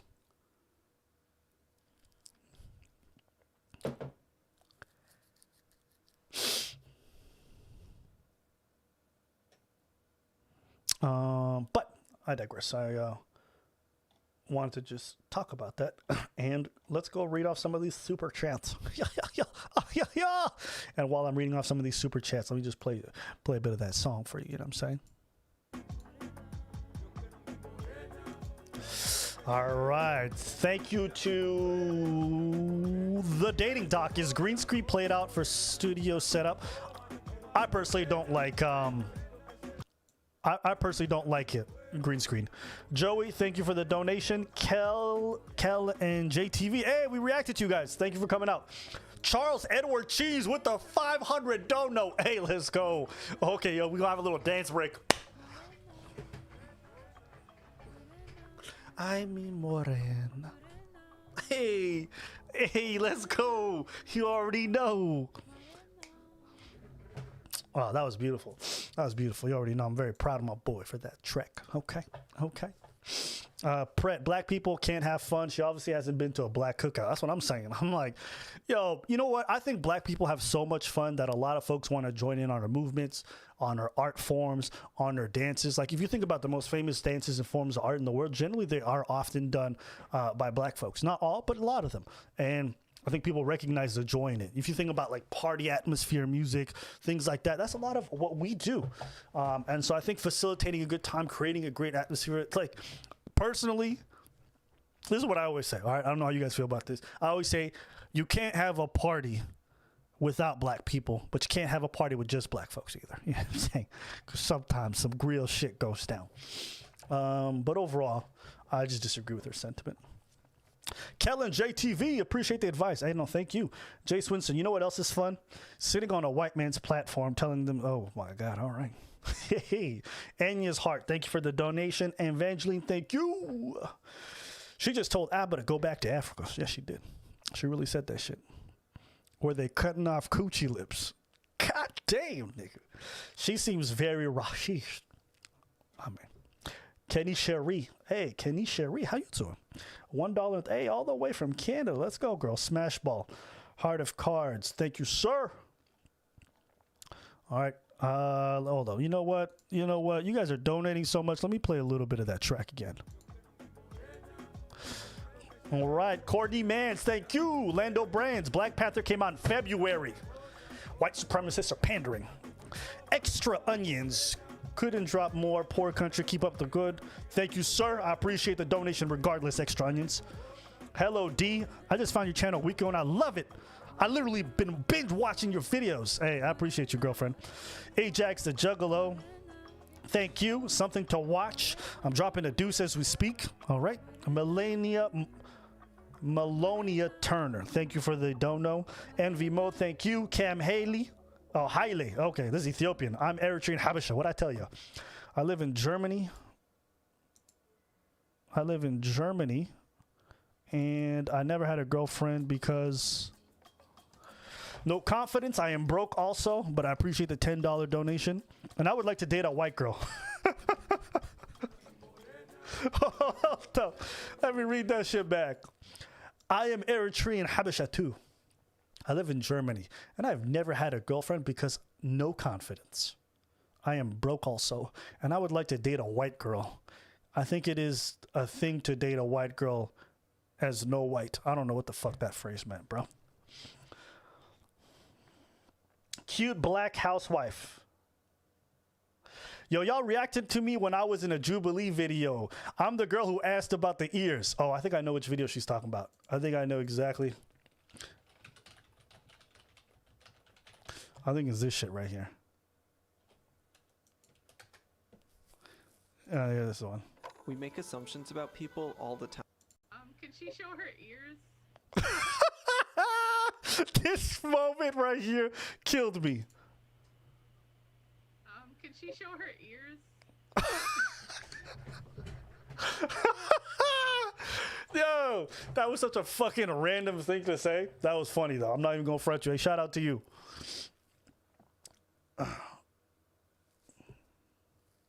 Ben DeGuire says Abba doesn't like it when you tell him to dance, but he'll sure do it for money. Hey, I mean, if you want to drop 500, I'm not mad at you. I like dancing. I absolutely love dancing. It's something I enjoy doing. You don't even have to pay me. If you just play a good track that I enjoy, I'll probably start dancing. That's just me. I just don't like when people like dance for me. Like I'm a monkey. Like I'm there for your experience. Like I like to dance for me. Feel me? All right? When I look good, it's for me, baby. All right? Can she show her ears? Yo, I got big ass ears. I'm not even gonna front you. Melonia Turner, thank you, ma'am, again. Keep watching. Crispy and Nilo, what is the biggest piece of advice you would give to young black men? Hey, man, be brave. Be brave and be smart.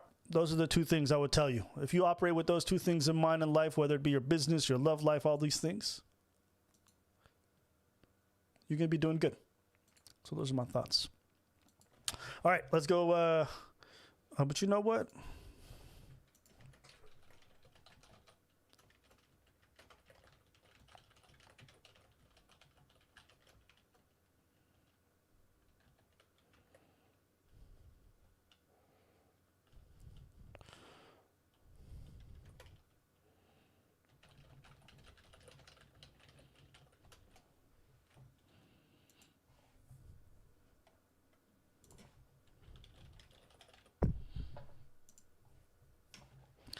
All right. Here we go. And you know, some people are like, why would you leave that comment? I think it's just good to have a little bit of a laugh. We don't want to take each other too seriously. And you know, I don't care if I have 1 million subscribers and they only have 1,000. Like I don't look at people that way. I don't judge people's like validity and their opinions based off of how many subscribers they have. Like that doesn't matter. To me, it's just like, what's your opinion? Does it hold some water? Yeah, great. Then let's go with that. But beyond that, I don't care about numbers. You could be a person with 2 million subscribers. Like, I don't care. It's not that. It doesn't change anything for me.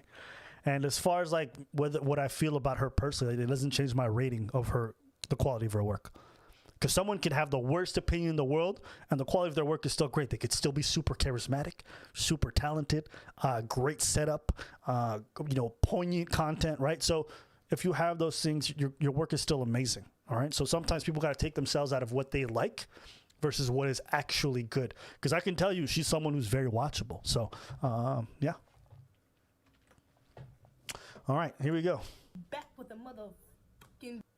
What's up, y'all? What's goody? What's goody? What's goody? What's goody? What's goody? What's goody? What's goody? It's your girl ZZ back with a motherfucking video. Okay, one quick tip. Try not to swear in the first 30 seconds. Your video always gets demonetized. They don't play with this shit. Otherwise, high energy, very charismatic, you know what I'm saying? Good for her. Make sure y'all turn on my notifications. Get this bitch a thumbs up. Share this motherfucker. Okay, the intro's too long. We gotta get this shit moving. It's 15 seconds. You still telling me to comment, subscribe? Come on, Habibi, let's get to it. You feel me? Okay, so today's video is going to be a reaction. If we're on board, that's the only thing that matters. But for ladies, height tends to... Okay, I guess she watched this video and she didn't turn off the audio from her room when she was reacting and she was doing the post editing. Now there's an echo. Something you want to avoid doing. It really fucks with the audio quality. Be a more important... Like she literally like used to have, and she not like that no more, but she literally had like a criteria. Like I forgot. I think you had to be like at least like... Ouais. Pas plus petit que moi. My heels on, people see him and me, and they think he's my... See what I'm talking about? That echo? Trash. Brother, that's kind of spawned with. When I say tall, when I say height is a, it matters to me. Height does kind of matter to me. I'm not... Audio quality is great. Video, I don't mind. I don't like the fact that she's facing away from the camera. Face towards the camera, at least something comparable, right? If you're facing like sideways and you're like looking over your shoulder, you kind of look like a fucking JoJo character, like you're gonna strike a weird pose. Habibi, just look into the camera or look towards it, okay? It'll help people, all right? People want to see that you have two shoulders. It matters. I promise you it matters. Honestly, the shit is to each his own. You might want a bitch. You might want a big bitch. You might want a little bit. Like, that's just up to fucking... She's very charismatic. Overall, I can see why she's already at 10K. She's doing good in terms of like her presence. Let me see if she's consistent. Okay, all right. I like these these thumbnails right here. Oh my God, Goldman Sachs committing 10 billion.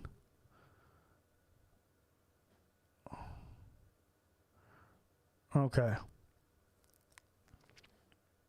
Okay. Oh, she do long ass videos. God damn. What the fuck was that? Let me play that shit back. What was that? Did she just fart in the first 2 seconds?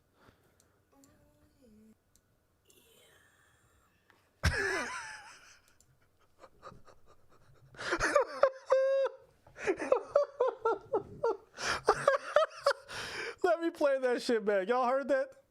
Chat, am I crazy? No, let me put up the volume, bro. Listen, if a girl makes that sound right after taking some of your dick, bro, that's how you know you're giving good dick. Yeah. Yo, chat, put a 1 in the chat if you ever want your girl to say some noise like this. Oh, man, if a girl sit on your dick and that's the first noise that she made, hey, man, you hitting them sugar walls the right way. Yeah, yeah, yeah. Yeah, yeah. Hey, man, listen. Hey, listen, man. It's orgasms on the beat.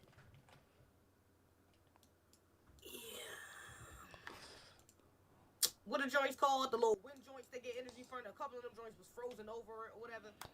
But majority of the power source is from natural gas or whatever. So, yeah. Okay, she does like conspiracy type stuff and crazy shit like that. Or like just like giant things. Cool, man. I'm mad at her. I'm mad at her. It's different. It's different. She looks like she's using like the Instagram live. I would tell her my strategy for her would be like to cut up little clips and highlights and then put them in here that are easily titled. The title's not that appealing. Maybe for her fan base they would click. Most other people would not. And the thumbnails are... I wouldn't recommend the thumbnails. Like thumbnails like this are good, but you gotta have a good title. You know what I'm saying?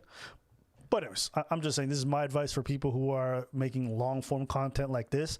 If you look at Kevin Samuels and what he does well, Okay. All right. Okay. He uses a bunch of stock images, which are already kind of appealing sometimes. Like, this is pretty good. Like, but look at the title. Very simple. Are modern women ready? Okay. These are very clickable titles. All right. He's got his long form videos, which are 2 hours. Then he's got his short form videos, which work really well to kind of accentuate that. Because nigga, I'm not watching a 3-hour stream. No way. But I'll watch a 9-minute video. Right. I'll watch a 32-minute video. You know what I'm saying? Like this. I'll click on this. See, if Kevin Samuels was not super talented, I would think that this whole intro is unnecessary. But because of the fact that people fuck with his shit so much and they've already watched it, they're going to tolerate the intro. Also, the song's kind of bang. I'm not even going to front you, bro. I had to look it up. That shit's tight.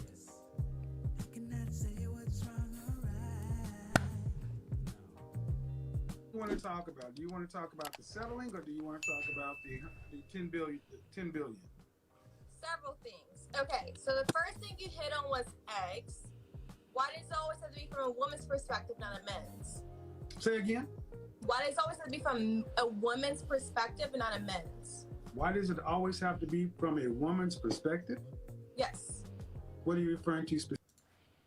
Habibi, only women have eggs. As you guys age, it becomes harder for you to give birth. That's why it's probably from a woman's perspective. What? That's like talking about testicular cancer, and then a man could be like, "Why does it always have to be from a male perspective?" Because only males really deal with that. The fuck you mean? Specifically. So a few times today you hit on eggs. Your eggs are dying. Oh yes. You aren't hitting anything. Men, it's the same thing for men genetically. Why? No, it's not the same thing for men. I think men could like have kids well into their like 50s. Are we not hitting on the same things? No, it's. Oh my god! Oh my god! I don't know how Kevin picks out these ladies, and I don't know why these ladies show up looking so goofy. Like, you know, what is he talking about? You know, oh my god! Not the same thing. A woman is born with a finite amount of eggs. But a man can also be genetically disformed to where they can also. Man.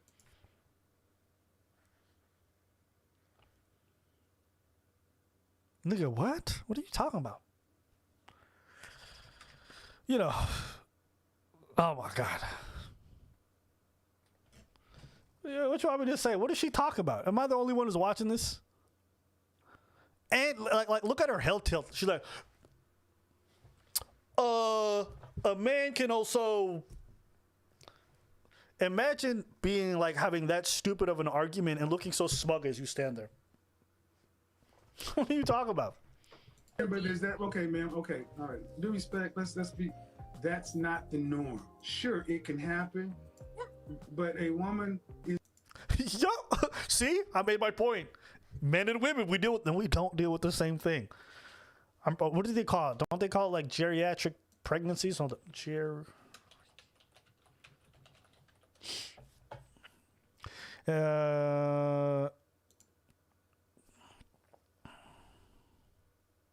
Any pregnant woman having a baby over 35 is considered advanced maternal age, meaning her pregnancy is going to consider high risk for complication.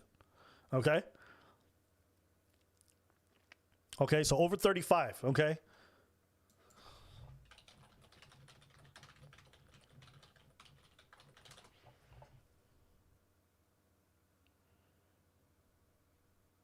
Male fertility generally starts to reduce around age 40 to 45 when sperm quality decreases.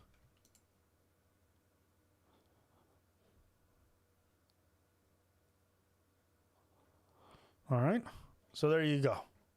Anyways, let's just I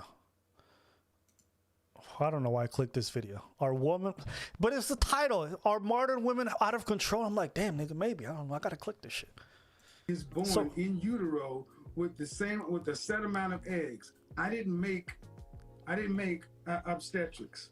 It's called geriatric pregnancy after. There you go.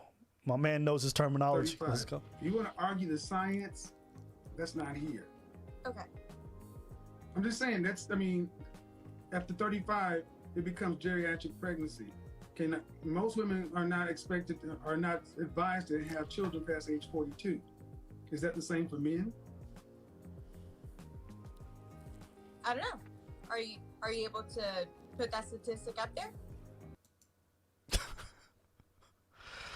Oh my God, this girl came to argue and she don't even know the subject matter. If you're gonna debate somebody in like bad faith, at least know what the fuck you're talking about. Drop some numbers, drop some stats, drop some studies and links. Man, these goofy ladies just come and find this man and he just puts them. And you know, there's places where you can't argue with Kevin. Like, he's not necessarily right about everything, but the way that these ladies come at him, they just look stupid, which just reinforces his point. Like, she has no idea what she's talking about. She's a woman and she doesn't even know the age at which she becomes less likely to be pregnant. She doesn't know the differences between men and women. It's crazy. I don't have the ability to share a screen, man, but if you're going to ask the question, can men have children or produce children healthily after 40? Do you know somebody that hasn't been able to? Who cares about anecdotal stuff? Oh my God. I know a lady down the street who had a baby when she was 50. So that's not the norm. Jesus Christ. Oh, no, man. The exception doesn't disprove the rule. You're asking a question, and I ask you a question. You answer a question with a question. Okay, so you have to make sure that you're coming from both sides. No, I don't. What does that even mean? What do you mean both sides? No, I don't. I actually don't. I don't care. No, I don't, because I don't try to come from both sides. If you need, how old are you? 25. 25. Okay. Due respect, young lady. Black women have had your views represented in the media and in black culture for over my life. How many times have you heard black men's views? What programs? For every Madame Noir, Essence, Ebony, Grapevine, The Talk, daytime TV, where are the male-oriented programs? Where are they not? Oh my God, this girl. Where are they not? Why don't you answer the question? You want to know why you can't answer it? Because you can't think of those shows. Because those shows, they don't exist. Where are they? Name them. I named like 6. I named 10 right there. Name me some. So you're saying that all of those programs, all those platforms do not have anybody advocating for the black man? I named 10 programs. Name me some. So you're able to say that all of those programs... I named 10 programs. Name me some. I'm saying those 10... No, see, you're asking... See. Yeah, no. Oprah TV, all those stuff, that's not advocacy for black men. Especially not from the black perspective. No, I'm sorry. But those are geared towards black women. It's why the viewership is predominantly black women. Daytime television is absolutely dominated by by women in general. But if you're going to talk about blackness, it's also going to be black women because, you know, the men are traditionally already out working, so they can't afford to be home. 1, 2, those television shows, the way they're set up is to appeal to black women. We don't even have late night TV shows, so yeah. See, that's the third thing. Every time I ask you a question. But are you listening? No. I asked you a question. Okay. Name me 3 programs that are from a male-centric, male point of view that are on popular daytime TV or online. Okay. Name one that's not from a man's point of view. No. See. Name one. No. Okay. Name one. Young lady. Young man. Name. Oh my gosh, you really said that. Young man. Name one. She came to argue and she was not prepared. One. Where's your dad?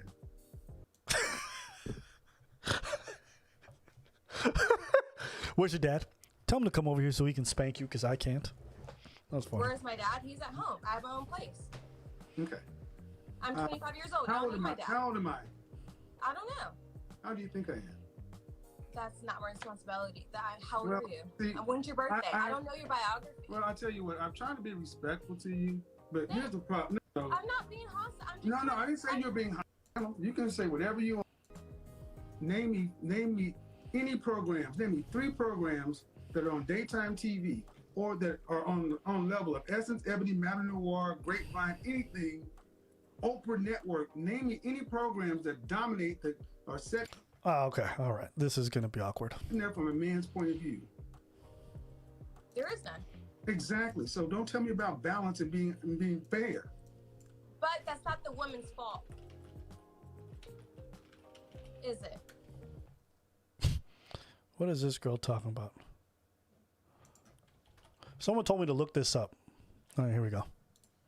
Kevin Samuels, you know, the one thing I forgot to ask you when I was on your platform is, where's your wife? Where is the woman that you are married to that can prove your thought process on what it takes to have a successful black family actually works because you have one yourself? God damn. Is that just like the bra, or she got like triple? Oh, is this even appropriate? God bless her. She is blessed.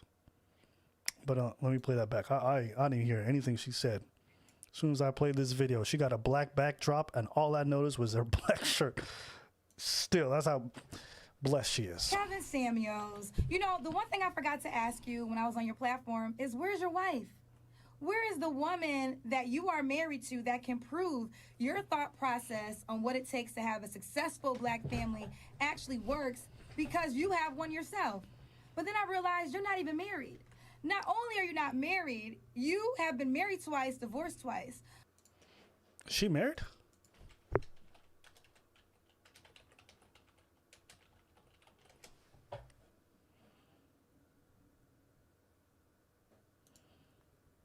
Let's see, she married.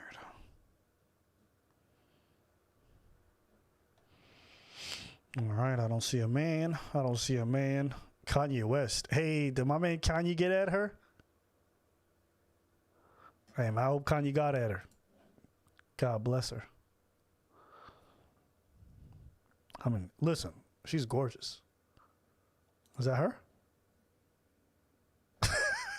Listen, if a black woman's out here posting videos of other people getting married, but you don't see a single photo of her with a man, she 100% is single. Whether she black, white, don't matter what it is. If you go through an Instagram and she got all kinds of pictures of herself and she's celebrating other people fall in love, but she got no pictures of her man, she 150% is single. Not that it really matters to me personally, but I do think it's kind of funny that she's dragging him for being single or not married. And, she not married at all. But anyways, it's not that important. Listen, you know what? I'm going to save my commentary for after. So therefore, you mean to tell me you know all that it takes to have a successful marriage, but it didn't even work in your own life? Interesting. Another question I failed to ask is, where are your children? Are you a father? Now, I still don't know the answer to this question, so there's two possibilities. A, you could not be a father. And then I would be like, okay, married twice, no kids? That seems odd. Do you suffer from erectile dysfunction?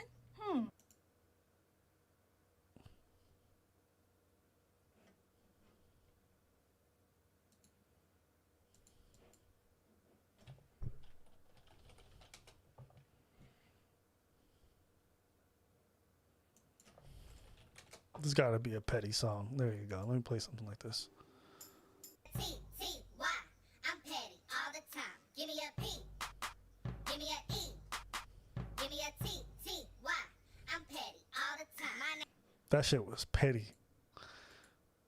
Listen, whenever women do that, that always like rubs me the wrong way. The whole like, ooh, you're not with somebody? Is it because your penis doesn't work? Like, why y'all say stuff like that? I think that's so petty. But I don't know, because then again, you could be a father. And then I would say you left the Black Family Unit in order to pursue a YouTube career. It was more important for you to have a platform tearing down black women instead of being married to the woman who gave birth to your child.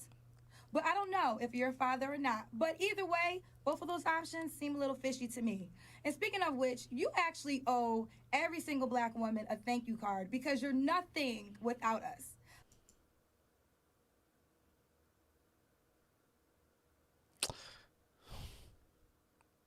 Let me say that clearly. Kevin Samuels, you are nothing without the black woman because your popularity is based off of tearing down black women, and it further proves the notion that the black woman is the least protected being on the planet Earth because the black man even is taking joy and bringing her down. Now, yes, there's a thing as constructive criticism, and I Black woman is the least protected. I've heard that so many times. The black woman is the least protected woman.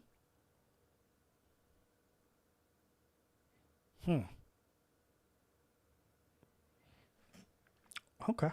I will give you that. And when I was on your platform, I even said there are certain things that you have stated that I agree with.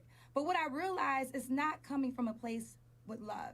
It's coming from a mean-spirited place, and that will not cause a change. If anything, you are the to the black man and black woman relationship because you are dividing us further apart. I have not.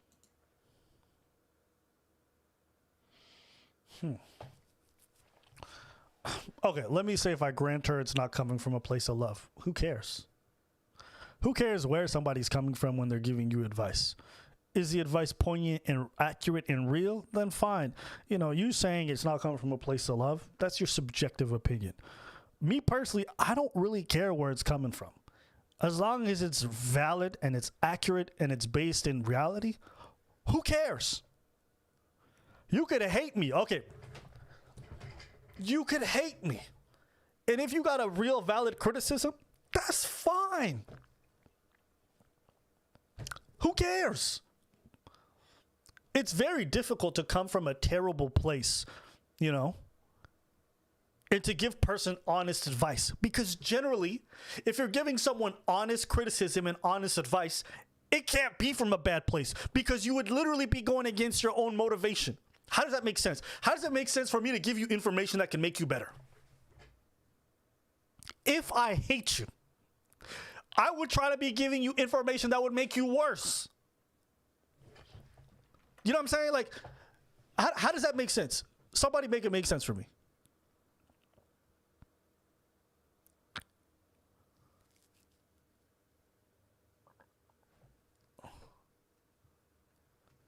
You know what I'm saying? Like, maybe I just don't get it, right? And maybe I'm not paying enough attention, so I don't understand. But I just don't understand how you could be getting, right? Like, how do you get advice from somebody who hates you? Like, valid advice.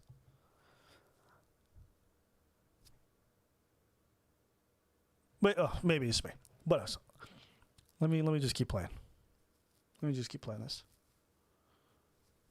Never seen more black men attack black women for issues of being a mother, for being overweight, or for not having a job, or for not being married by a certain age until you came along.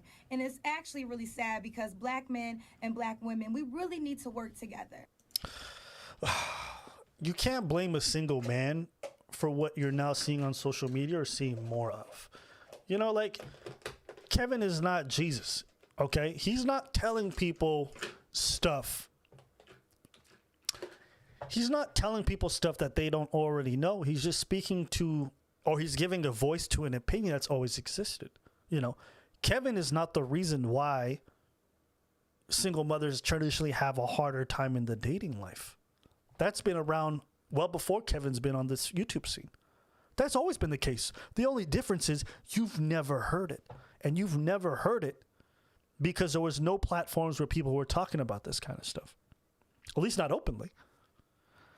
So it stands to reason that it's kind of confusing to me that you're blaming him for the fact that people are saying this stuff when this stuff has always been true in our society for a long time.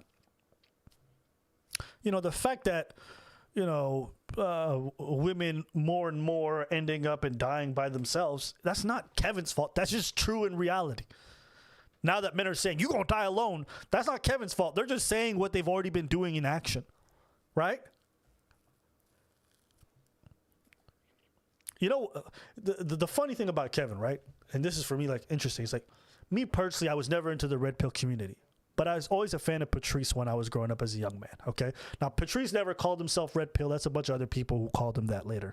But he was saying a lot of the same stuff that Kevin's saying today. And I was listening to this stuff maybe 15, 12 years ago, right?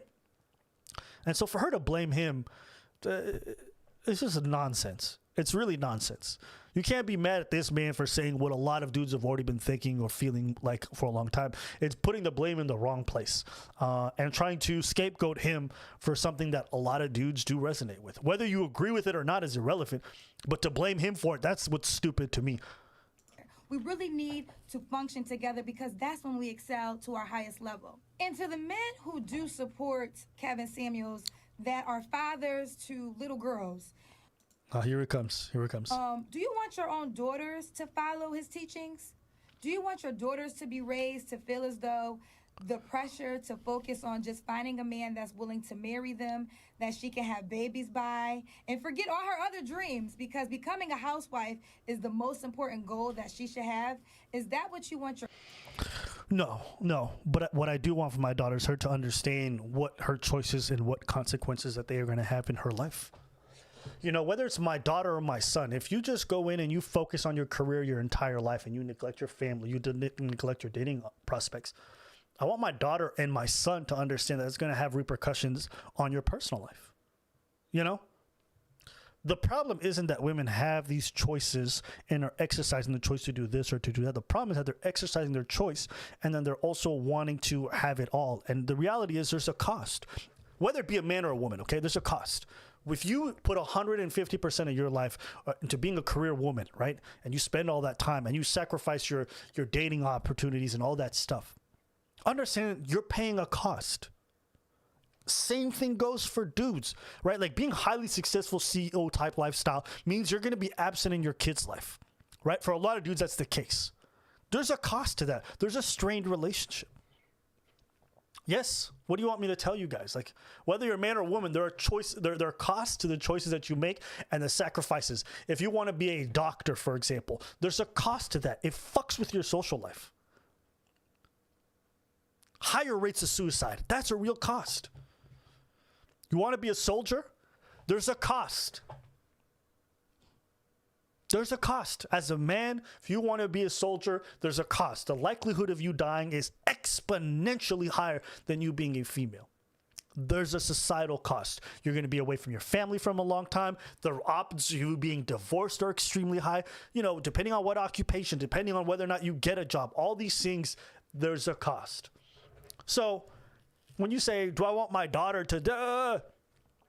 I want my daughter and my son to understand what are the downsides of the choices that they're going to make. What are they going to be giving up and what are they going to be gaining? And I think what Kevin is basically saying is that for a lot of people who become career women, they also have to understand that their dating prospects don't improve because of that. And that seems to be true with all the stats that I've read up on. That doesn't mean that you shouldn't do it. That doesn't mean that you can't have your career and also having healthy dating life, but also understand there's a negative downside. You think it's easy to be a woman who climbs the corporate ladder and spends all that time, you know, between your mid 25s to mid 35s? You sacrifice a lot. You sacrifice a lot. So, I don't know. I just don't understand. I don't know. I don't understand some of this stuff. Let me just pause. I'm just going to read a couple of the super chats. Kim Dorr. Hey, chat. Appreciate it. Oh, okay. I guess you made a cover song. Hey, man. Well, thank you for the donation, man. I appreciate it. Kanish Cherie's back again. Kanish Cherie, you just making it rain. Sarah Bangura out here with $100 donation. Put in some fuego, some fire in her donation. Let me just play that track. Thank you. John Pringle with the $5. Thank you, sir. All right, let me just read a couple more of these super chats. Cameron Oyola, thank you. Crispy, thanks again. I saw a guy from India got his wife pregnant at 94 after being celibate his whole life. Yeah, I mean, possible. Without question, thank you for the donation. Shiro, K-Roxanne. Hey, man, I know we all suffer an embarrassment right now. Levy Below, I'd rather deal with VR prawn than the chaos of argumentative, non-cooperative woman. Damn. Julian Harris, I see why she's single. Maybe she's not. Ashton Clark, hey, man, just showing some support. You guys, I like you guys both have a balanced mindset, not left or not right. Thank you, sir. Themis and Thought, thank you for your... Will you react to mine, though? I don't know, bro. I don't know. I had to tip Mang as a 37-year-old blue-collar worker from Puerto Rico. I've been a preacher of the best positive street man I've come across. Thank you, sir. All right. Thank you, sir. All right. But hold up. Do you guys understand what I'm saying? Do you guys understand what I'm saying in this moment? Right? Like about choices and how they negatively impact you? Okay, you know what, guys? I'm going to just play a little bit more of the track so you guys can hear it. You know what I'm saying? Because I think it's always good to hear it. And I will be right back.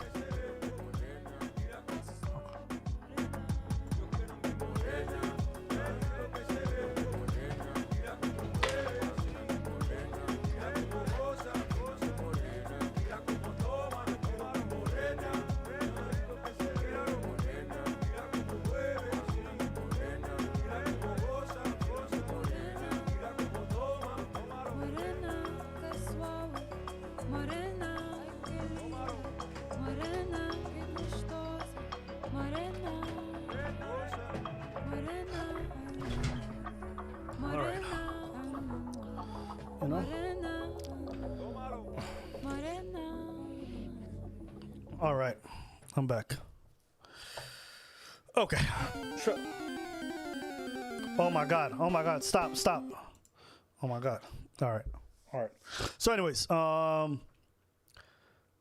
wanted to get some water, but let's keep playing the video. Their own daughters to focus on. Then someone will say, well, Kendra, you're not married, so why should they listen to you? You know what? I would give you that. But why listen to him? Habibi, don't you run a fucking dating show? Like, you're out here, like, listen, I think you could be married and give great advice. I think you could be single and give date advice. I think you could be doing all kinds of stuff. Maybe you're unmarried because you're widowed. Maybe you're unmarried because a person fell out of love with you and there's nothing you could do. That doesn't mean that you don't have experience in that realm or you can't give poignant advice. Maybe you're single because you choose to be. Not everyone wants to be. Listen, I'll be honest with you. For about 8 years of my life, I didn't want to be. Oh my God. Is she out here replying? What just happened?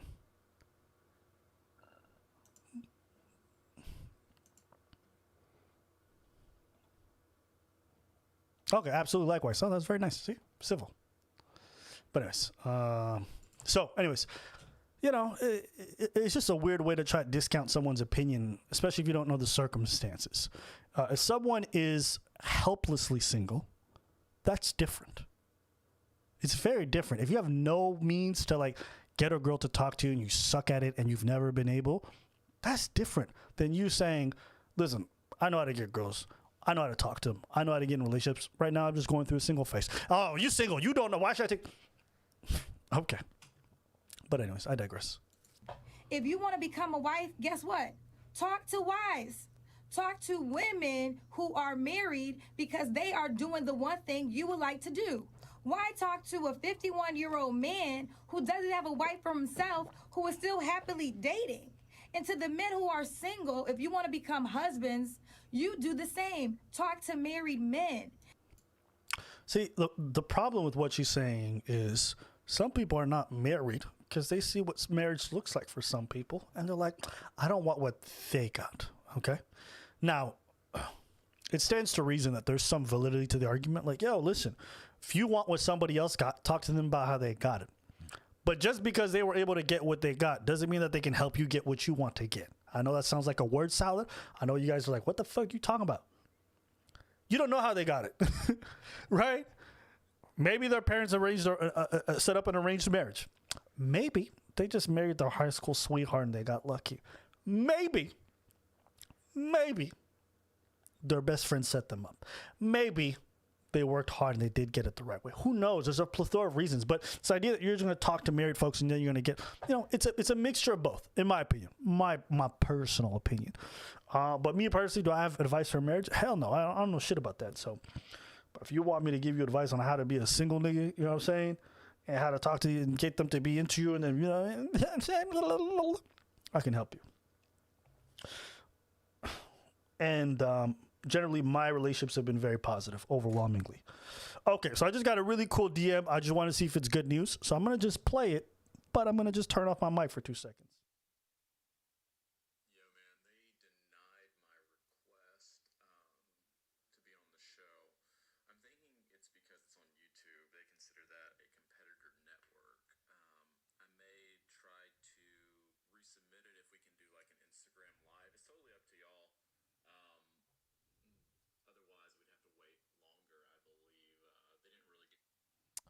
All right, got some bad news. Didn't get what we wanted, but you know what? You got to just roll with the punches. So we're going to keep it moving. You know what I mean? Sometimes you get some bad news. Just got to keep it moving. Can't stay fucking depressed. And they can tell you the truth about finding a wife and what is really important. Because at this moment, it seems like y'all made the modern day Mr. from The Color Purple your king. God damn, this is like such a terrible way to handle this response.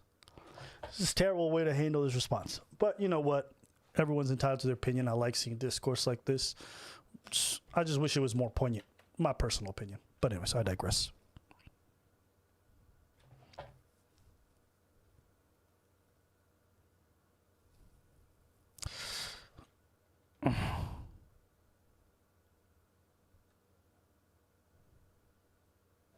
You guys can hear? Oh, you guys can't hear. Yeah, I didn't want you guys to hear.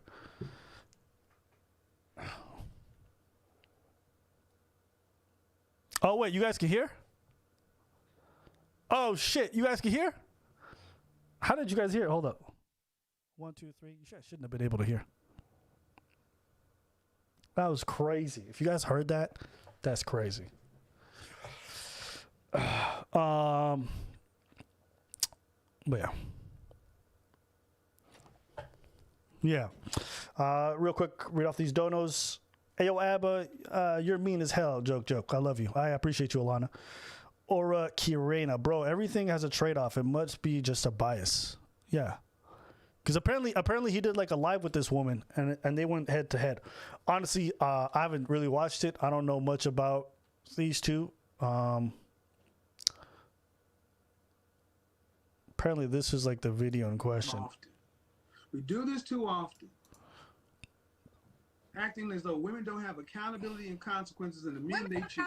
No, man. Okay, I'll let you go on for 30 seconds, and you say a man should be celebrated. I don't know why black women come in and talk about men should be celebrated. You're supposed to celebrate the man. He's not supposed to celebrate you. What other race of women runs around talking about that men need to celebrate them? What are we celebrating? What? Who's on top? Who leads?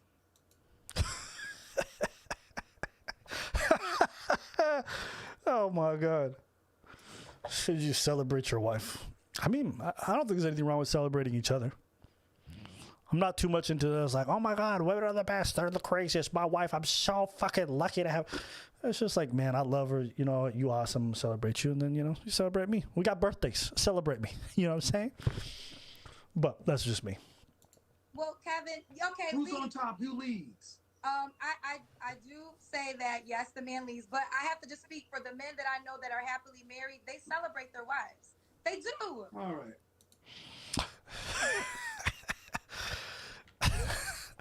Hey, man, I want you to celebrate me. You know what I'm saying? I want to be celebrated. I'm not even going front. I'm with Kevin. Come on, please celebrate me, ladies. I personally don't care.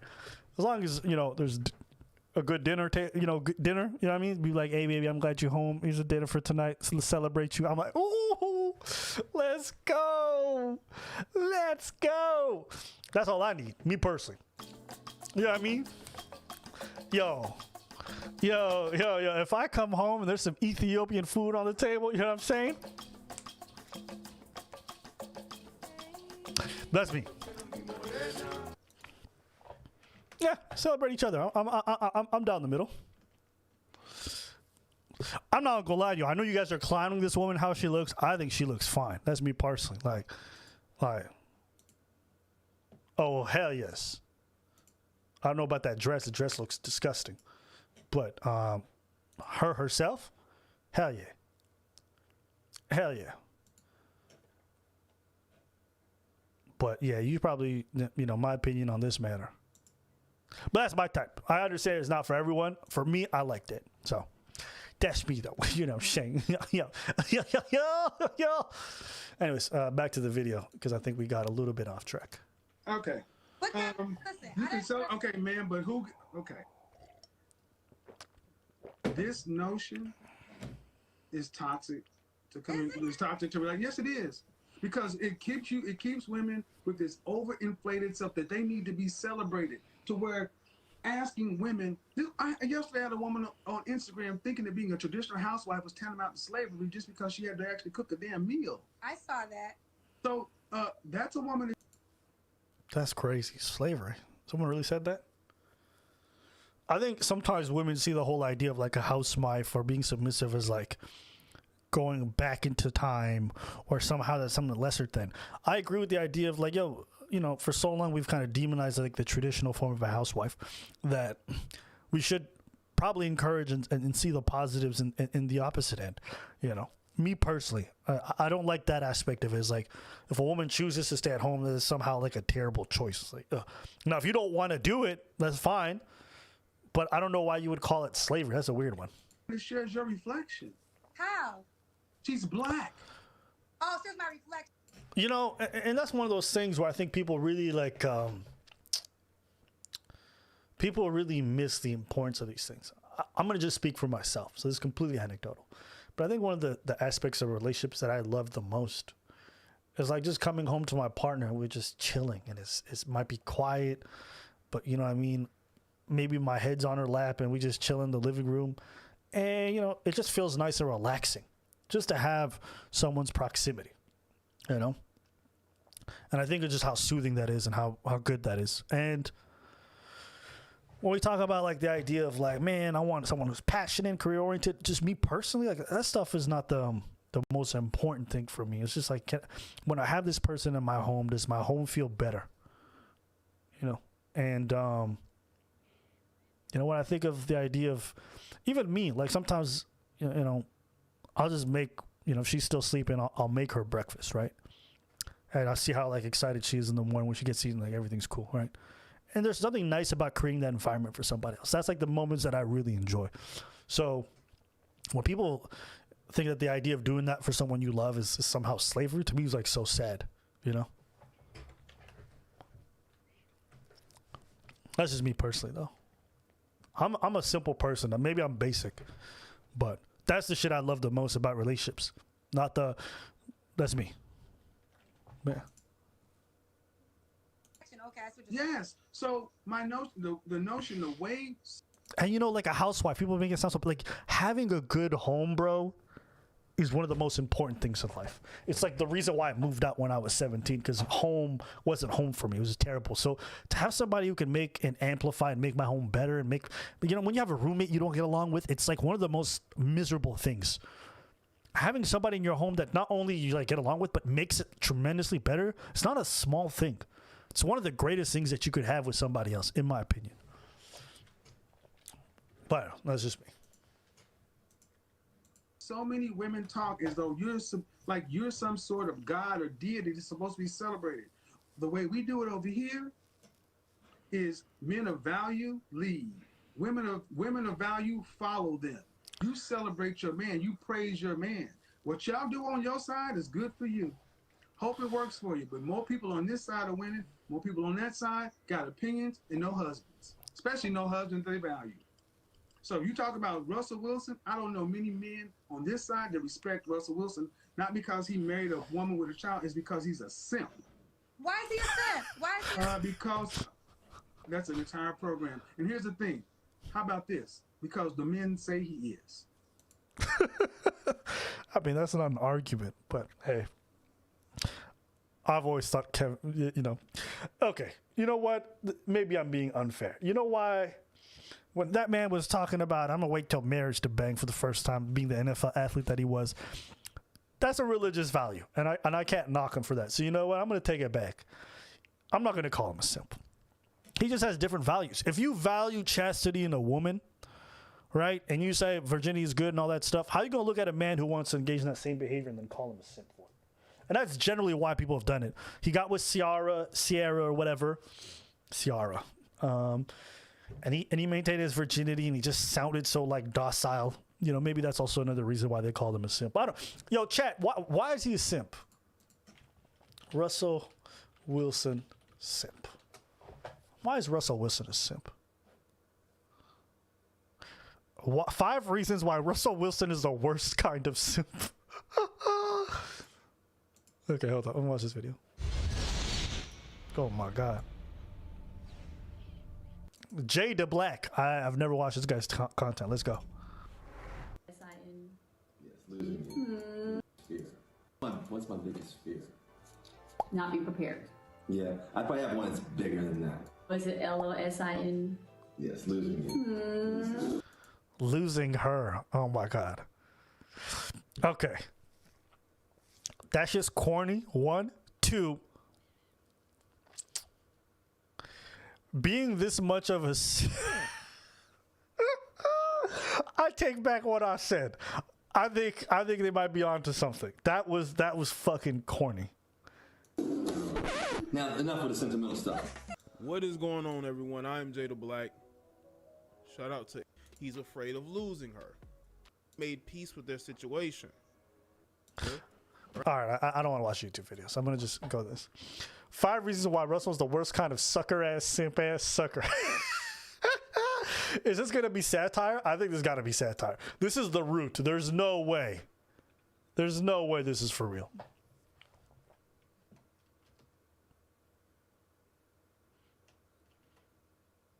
Okay, all right.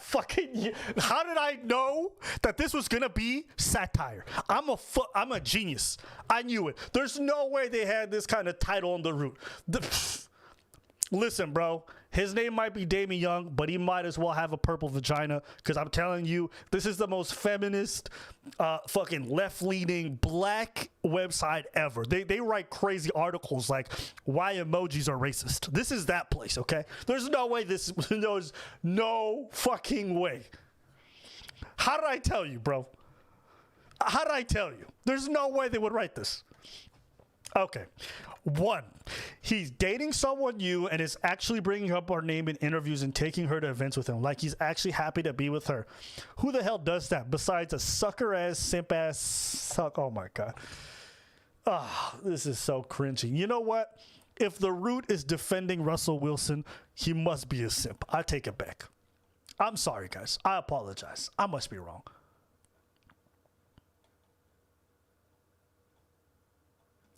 Fucking okay. Yeah, no. Let me see, man. Okay, let me see this shit.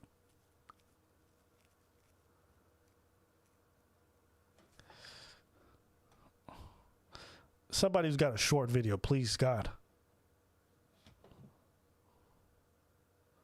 Okay, this man's he's in his truck. You know what? Let me listen to this guy. Reaper, we keep it rough.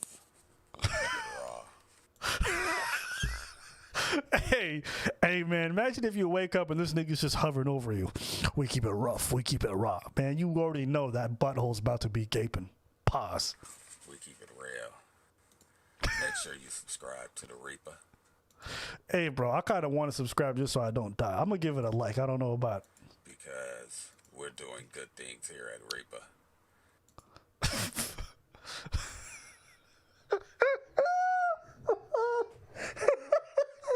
He keeps saying Reaper, but I think the way he says it sounds like rape ya. We keep doing good things at rape ya.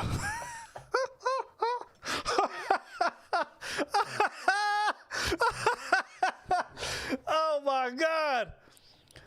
Oh my God. Why is he talking like that? Can anybody tell me why he's talking like that? Oh my God. Hey, we doing good things at Rapia.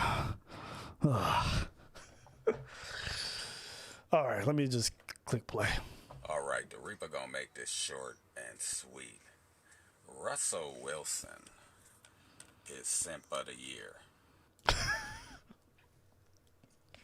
Russell Wilson went on the talk show and said his biggest fear was losing his woman, Sierra. Not him getting paralyzed. You know, not him getting raped by me. Losing Sierra. Well, that was a mistake, Russell, because I'm coming from that booty. I want you, and I'm gonna have you, Chris Hansen.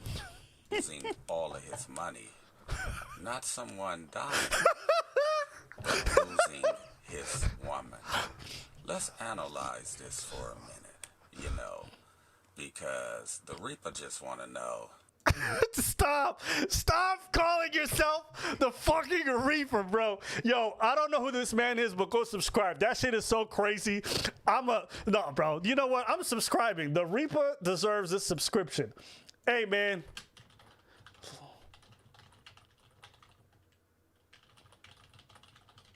Nah, bro.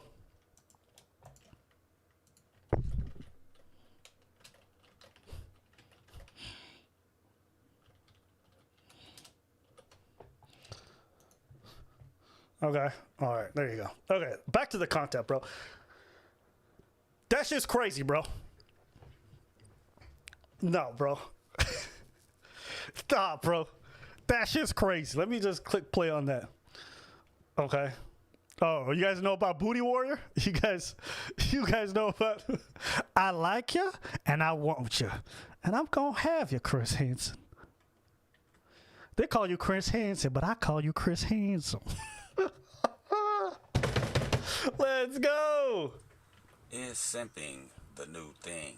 And is simps giving women a false sense of reality that this is what real men, you know, should be like? Hey, man, this man could give a Morgan Freeman a run for his money. This man's voice is crazy, bro. If you heard this shit in the dark, bro, run. I don't care if this man's offering you flowers, candy, a light, cigarettes, $1 million. Niggas just run. You know, it's a sad situation, you know, to see a woman paralyze a man, you know, by his willingness to please her. You know, the Reaper keep it 1,000, you know.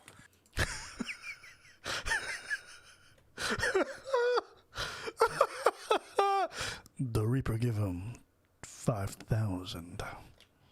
And some men, you know, their willingness to please a woman, it paralyzes them. And Russell's been in different relationships before. You know, he was married once in different relationships and it didn't work out.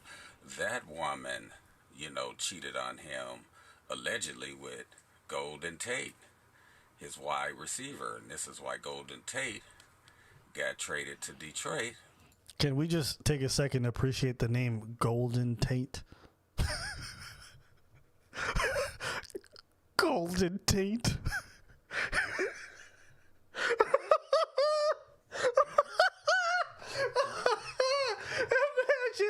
Imagine your girl cheating on you with a man called Golden Tate, which is apparently his real name. But it sounds like a great name for a JoJo character. Golden Taint? That sounds like a golden shower mixed with a rim job, bro. That's crazy. Let me see. Russell Wilson's ex-girlfriend.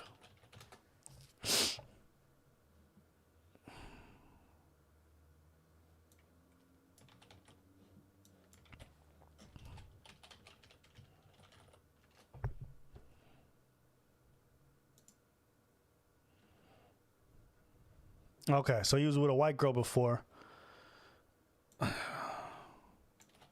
Let me see who she is, man. She got Instagram.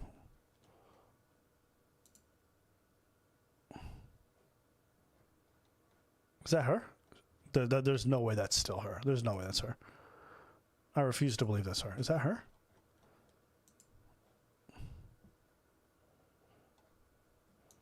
Yeah, I'm not even gonna front though. That's a huge upgrade.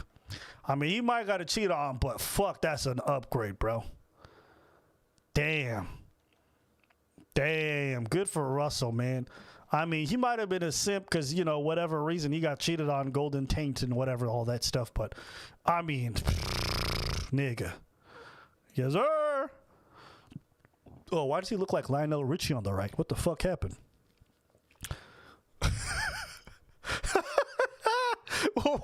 What is this trend? Yo, Russell Wilson got a girl who like clear upgrade, and then he decided to be like, "Hello, Is it me you're looking for? Like, that was unnecessary. He didn't have to do that whole portion. But god damn, that is an upgrade and a half. Bro, if I'm going to get cheated on, I also want my next girlfriend to be 10 times better looking. Stop playing with me, bro.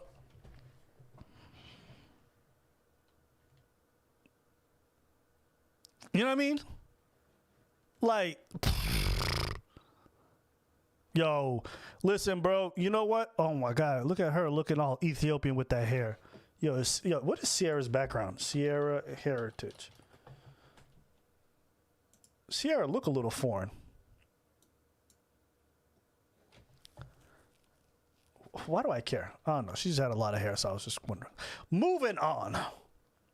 Let's go back to my man over here, the Reaper.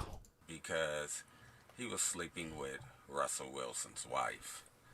Now we know, why Russell Wilson's last wife, Wait, who just said that is not an upgrade? Sean Graham? Huh? That's not an upgrade? Nigga, what? Is it because she's white? No, it's not because she's white, bro. It's because she wasn't good looking. Now, what? Are you serious, bro? You don't think Sierra's not an upgrade?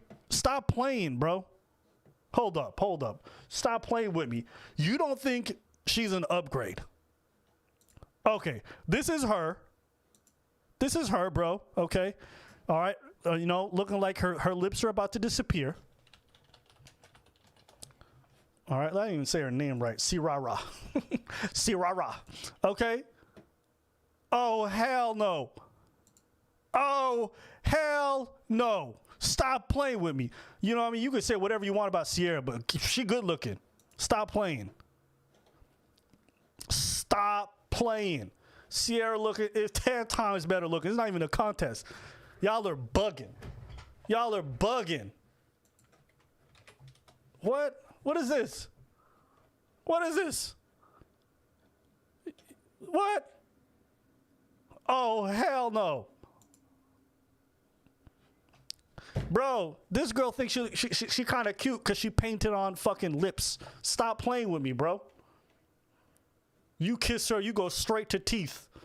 No protection. No front door. No bouncer. There's nothing here. Just, nah, bro. You think, what? Compared to, listen, I'm only saying this because she cheated on my boy Russell Wilson with Golden Taint, or else I would never be this critical of people's looks. But, come on, bro. Yeah, Sean Graham. I looked at the wrong girl. You damn fucking right you did. Stop playing with me. Y'all out here bugging. But anyways, let's go back to Russell Wilson being a simp. Was cheating on him because Russell is a simp. And I think Sierra is just waiting her turn. She's got her a square NFL guy who makes a lot of money. Because, you know what? I am going to defend Russell Wilson here. Maybe their relationship is going to work.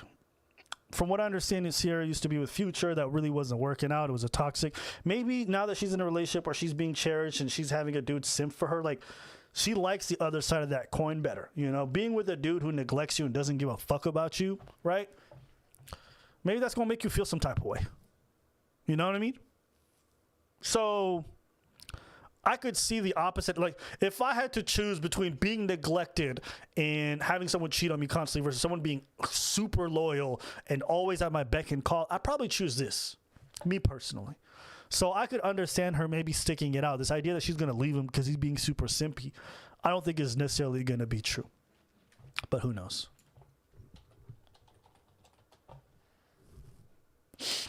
All right, so this is the video. Let me ask you this. Before I go, let me ask you this. What is your response when people ask you what was the prayer? What do you say? Because that's all people want to know. Really? You be acting like you don't hear people asking you the damn question. What was the prayer? That's what they want to know. What was it?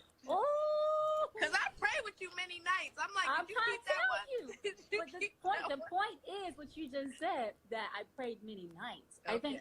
I think that's the biggest thing is, like, people always say the prayer. It's not just one prayer. It's multiple prayers. Like, especially, when you're going through a big transition in life. Like for me, as we all know I was single mom in it. That was something I never envisioned, never imagined. And I think at that point, when you're in a time like that in your life, you have to think about like exactly where you are and where you want to go. And so, because I remember you always telling me like you have to envision it, speak it, believe it. You have to. All right, this is going to be a lot of that like religious mumbo jumbo stuff that they do. The Steve Harvey, you have not because you asked not. Write it down. You don't have it because you didn't write it down. You got to visualize to materialize. It sounds good because it rhymes. If you stay patient with the rhymes, you will get what you want in due time. If you'd like a wife, seek a life full of strife.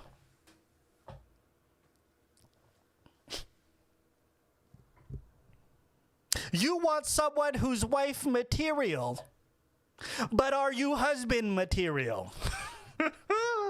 I can't stand this shit. You asked for it, but did you pray for it? See, God will give you what you need, not necessarily what you want.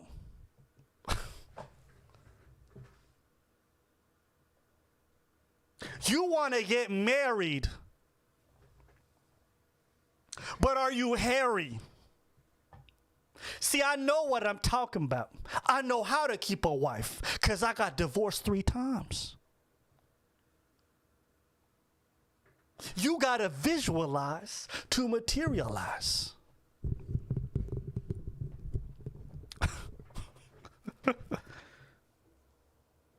You want a girl who cooks, but do you read books? Do you read the book? Look.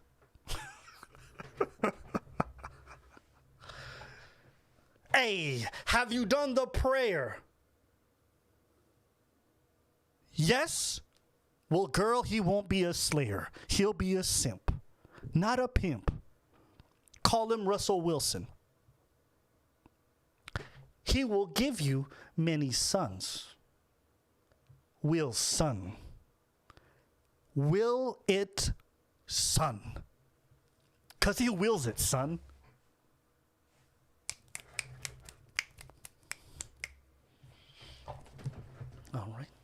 All right. If you are watching the program, have you donated to the program, which is programming your mind?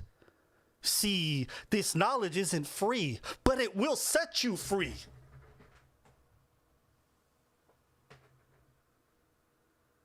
From a cloud to a tree.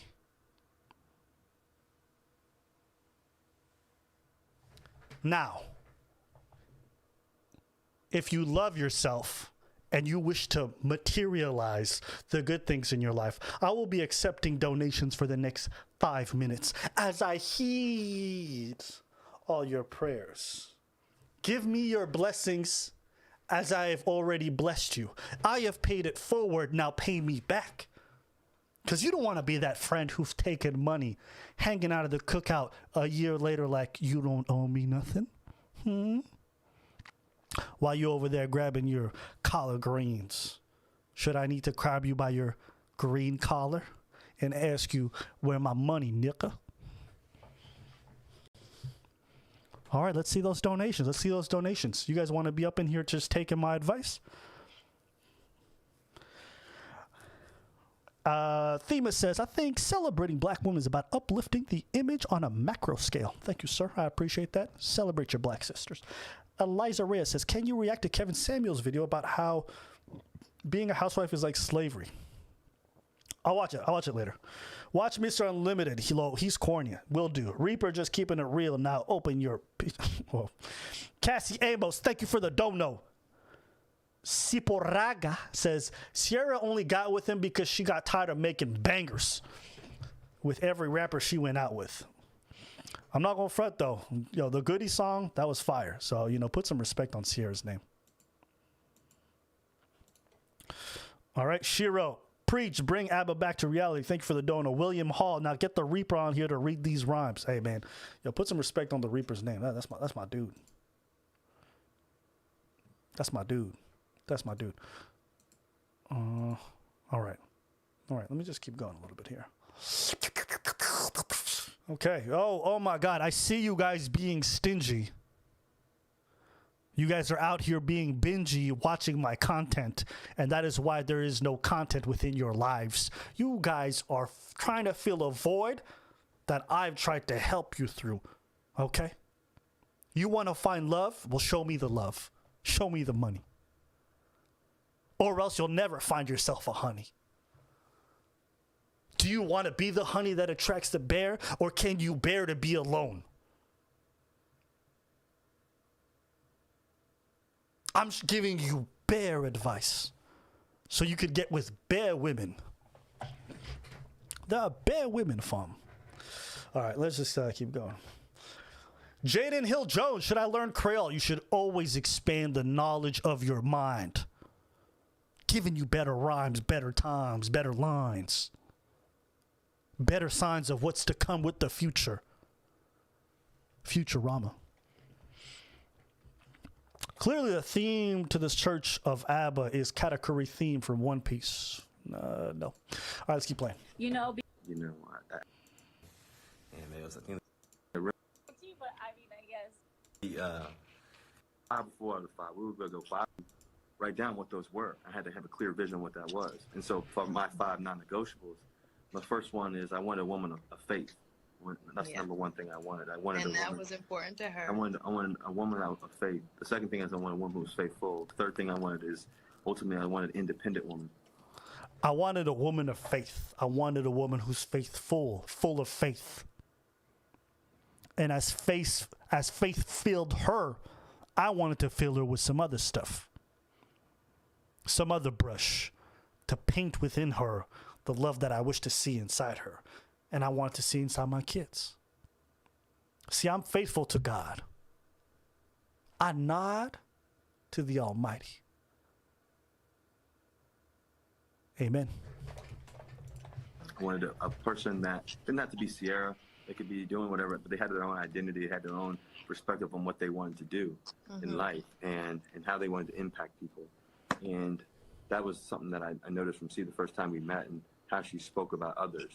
The fourth thing was I wanted a woman who was going to love me the way that my mom loved my dad when he was on his deathbed, you know, and how my mom took care of my dad no matter what the circumstances were, no matter how hard it got. You know, our family, you know, to be honest, we went bankrupt at one point, and just, it was hard. It was heavy times, and you have to be able to, you know, my dad always knew that we were going to be good, you know, that we were going to be good. My brother, myself, and my sister, that we were going to be okay because my mom was helping lead the way. Honestly, I don't know. Nothing about this is like driving me nuts. I don't know why people call him a simp, to be honest with you. Maybe I missed it, but you know, it seems very healthy and they seem happy, so I'm not even going to clown them personally. But anyways, I digress. Let's go back to this. Well, okay, as a female, then I want to simp because if there's a man. Well, then go ahead. Then so you want to have again, and thank you guys. Listen to what she said. She wants to simp. She wants to simp. She wants to simp because a man like Russell Wilson who put Sierra on a pedestal, pedestalizing a woman is. I said this 3 weeks ago. Show me a culture or a race of competitive people where the women were pedestalized above the men, and show me a competitive civilization. You don't. Men's purpose needs to be pedestalized, not the female.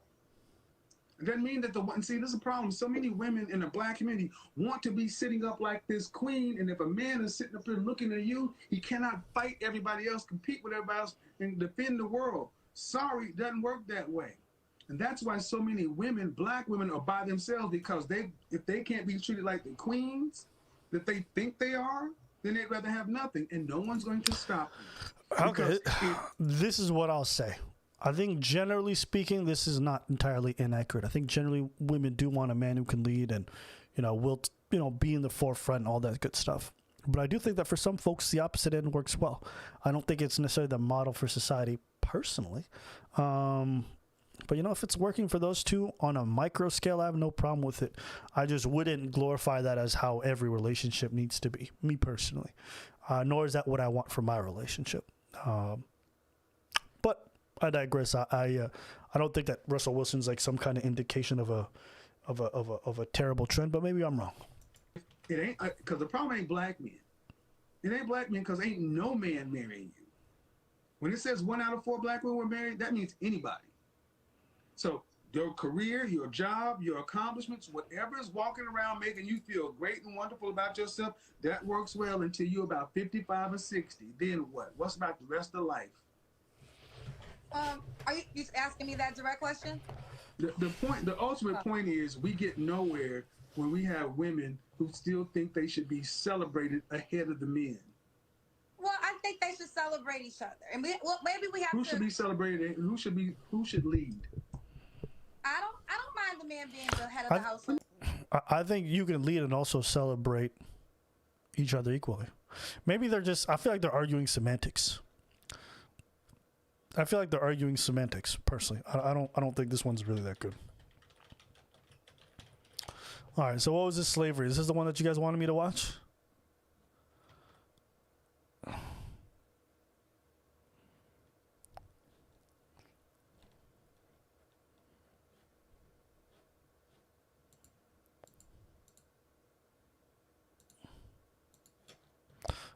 So which one do you guys want me to watch? Is it the slavery one? That being a housewife is like slavery?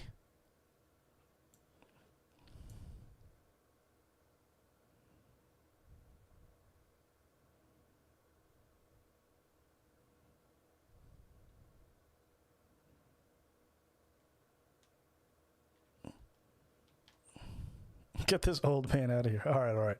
We don't have to watch. We don't have to watch another one. All right, I'm going to wrap it up with this video because we decided we were not going to cover this. But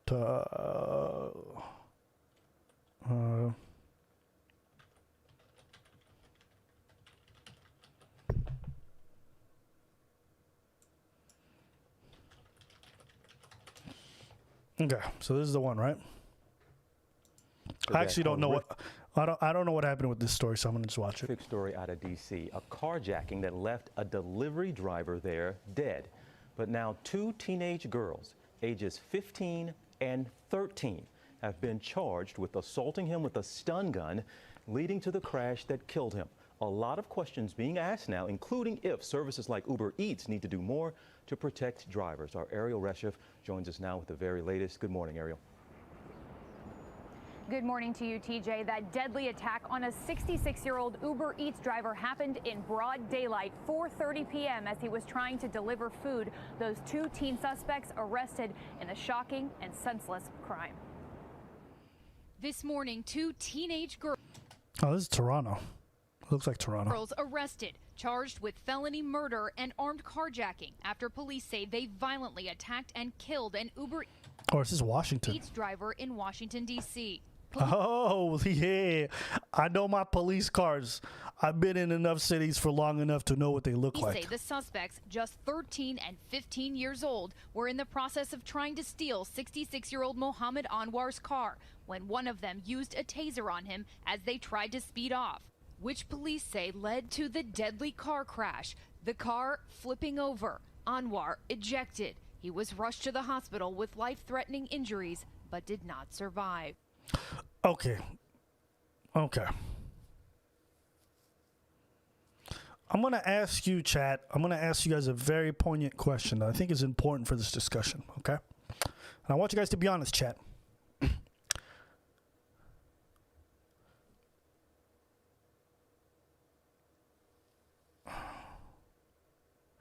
Do you think that these children, or these two, right, the 13 and the 14-year-old,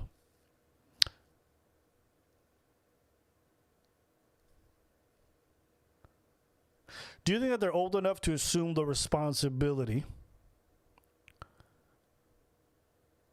of the weight of their actions? That they have the cognitive ability to be like, they understand what they're doing and they should be charged with this. If you think that they can, put a 1 in the chat. If you think that they can't be responsible, put a 2 in the chat. And I want to see your answers. Put a 1 if you do think that they can be responsible and accountable for their actions in this, which is tantamount to murder and carjacking. So put a 1 in the chat if you think they can be.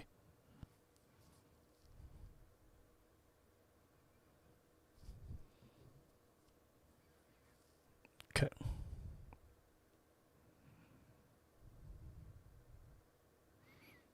Okay. All right. Okay. Okay. So this is what I need to understand, chat.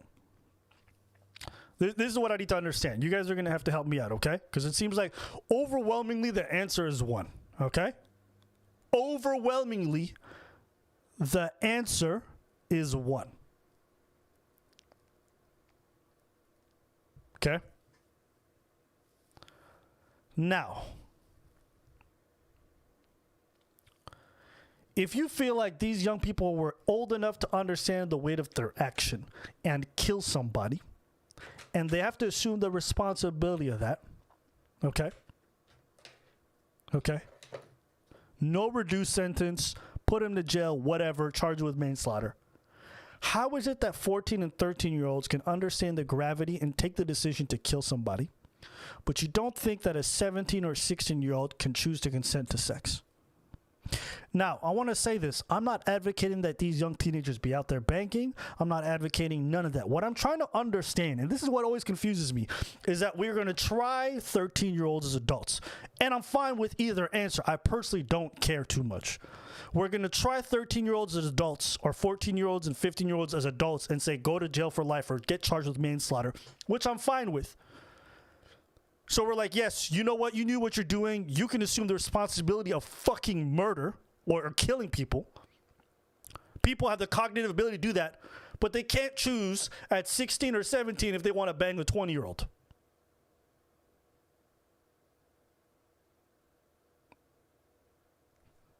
And I want to say this very clearly. This is not saying that they should bang. This is not saying that they shouldn't be charged. My problem, and what I will not understand for the life of me, okay, is how we charge young people as adults saying you knew what you were doing when you murdered this person, when you robbed them or whatever, but you don't have the faculties to be able to decide who do you want to bang with. How is it a false comparison? How is it a false comparison?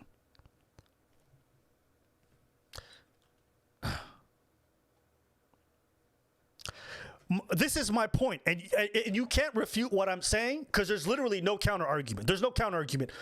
This whole age of consent, this whole like they're old enough to drive, it doesn't make any sense. We constantly change. No, you guys can't. You can't justify this other than your own emotional response and like your weird relationship with sex. And again, I don't know how many times I have to say this. I'm not saying that young people should be out there banging. That's not the point. My whole point is we treat young people like adults at random points, and then at other points we truly don't. And you're not... So, okay, I want you to read this response, okay, guys? I want you to read this response. Taking someone's life is different than getting your rocks off, Abba. I would agree. I would agree. I would also agree that killing somebody, right, engaging in manslaughter, spur of the moment decision, okay, a young person probably has less ability to handle that than they would a sexual encounter. So, if we agree that one is far more serious, far bigger of a decision, i.e. manslaughter, okay, how are you going to sit there and say they are perfectly capable of taking somebody's life and knowing what they did and understanding the repercussion of such a serious action, but when it comes to sex, they can't? Oh, we should let them drive at 16. We should let them join the military at 17. We should let them only fuck at 18. We should only let them drive at 21. We should only let them drink at 21. Pause. This is what I don't understand. I don't even understand what are the criteria for charging someone as an adult. Okay? Guys, understand, get your emotions out of it. I'm arguing purely from a logical standpoint. The basis on which we decide to charge someone as an adult is what I have an issue with. Okay? That's what I have an issue with. Because nobody can give you a logical answer. Nobody can. We should charge a 14-year-old as an adult. Why? Because they should pay. For what reason? You've just argued that they're not mature enough to understand the weight of their decision, that we don't give them that responsibility. But we should give them the consequences of a full-fledged adult. What? Why? The truth is, a lot of people just want to see folks pay. Because something unjust and fucking tragic happened, right? Something absolutely terrible happened. And we want somebody to pay. And we want them to pay and to suffer because somebody else is suffering. But that's a completely different thing than whether or not these young folks understand the weight of their actions. I'm sorry. Gonna be honest with you guys. I'm not saying that they shouldn't be punished. Punish them. Do whatever you want. I don't have that much weight. But I will not deny that the way that the public engages in this discord, there's zero logic behind it. It's all emotional and arbitrary. There's no consistency. Right? And you guys can get in the chat and get as mad as you want. But the truth is, there's no consistency. There's no consistency. Here's an argument. There is a difference. Manslaughter is black and white. It's wrong. See, Dwayne, this is why you didn't think about what you said. Manslaughter literally means that you were just dangerously negligent. Manslaughter is not black and white. It is the definition of chaos. Chaos that, A, you were extremely negligent in what you were doing. You think young teenagers understand the concepts of deep neglect? Really?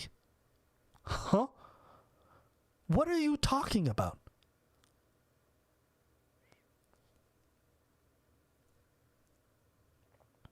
When you're chock full of hormones and peer pressure and all kinds of stupid ideas?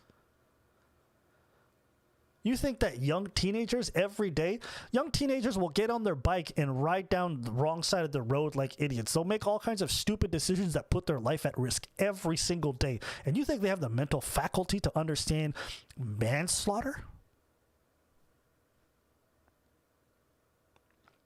What? You think that they have the foresight to imagine how their actions could end up terribly? You think that when those kids try to rob that car that they thought that they really could have killed that person, that they were prepared for such a thing? You really believe that? You're treating them like adults, but the truth is that they're not. They're not adults. They're not adults. And I'm also going to say this, and I'm going to just be frank, okay?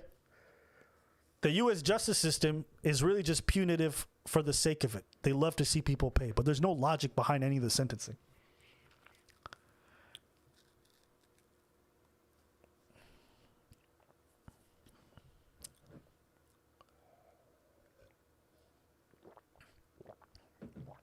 You know, we charge teenagers with manslaughter over fist fights that they get into. I remember one time there was a case of like a 15-year-old that got into a fist fight, all right? And he knocked the dude so hard on the head during the fight, the dude hit his head and he died. They charged him with manslaughter as an adult. They charged him for manslaughter for a teenage fight. One-on-one. Manslaughter.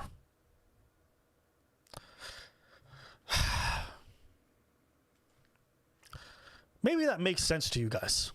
Maybe it does. I don't know. I just don't understand the logic of like charging young people as adults. Like, are they adults or are they not?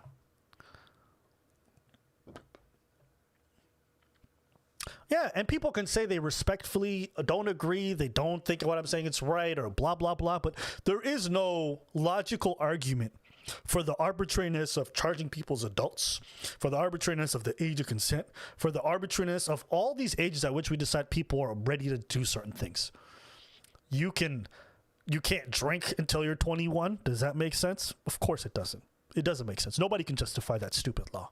I could take out a $50,000 loan, but I can't drink till I'm 21? What? That's stupid. That's stupid. It's stupid.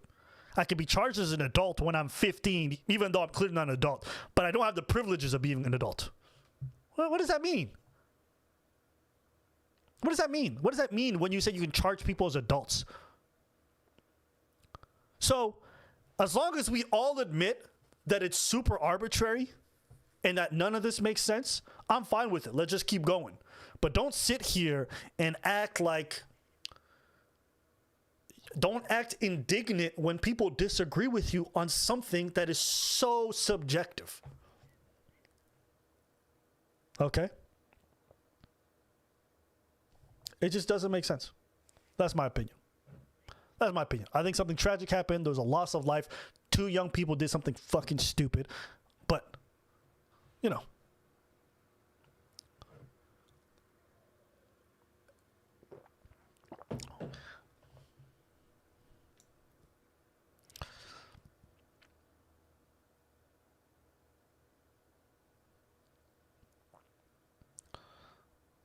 Okay, so this is another reply. He says, they tased him, stole his car, crashed it, and killed him. Their actions overrule their ability to comprehend. Their actions overrule their ability to comprehend. No idea what that means. Laws against youth having sex area because they don't trust the adult in the relationship. That's not true. That's not true. That isn't true at all. That isn't true at all. Because they actually also charge the teen with the crime. They also charge the teen with the crime. Yes. If you're a teen and you send pictures of yourself to people, they're going to charge you as well.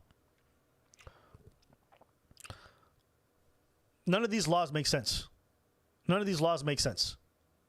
And I just think it's kind of crazy that we have a judicial system that's so, arbitrary in nature with some of these calls. That's my opinion. See, someone says age of consent is for the adults, not the kids. That's a lie. It's also for the kids. Because guess what? If you're a 16-year-old and you bang a 15-year-old, they can also charge you. That's right. Yes. If you want to send pictures of yourself to somebody else who's 15, they're also going to charge you. They're going to charge the 15-year-old. I don't care. I don't want to be involved in this realm. This is not something that keeps you up and down. I'm like, wait, whatever. I just look at it and I just cringe when I look at it. And if you guys think it makes sense to charge teenagers as adults, I think you live in a very fucked up system, personally.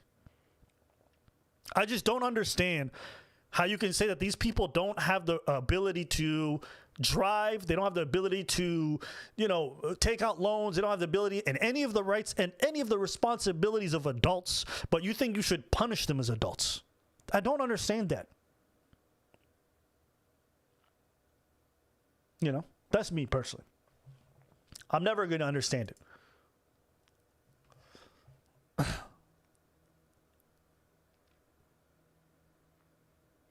And people are going to be hyper emotional in the chat and be like, oh, you guys are just trying to ignore the fact that a murder happened. That's not what I'm saying. But we also have to be a little bit logical about this. One can acknowledge both things, right? One can acknowledge both things.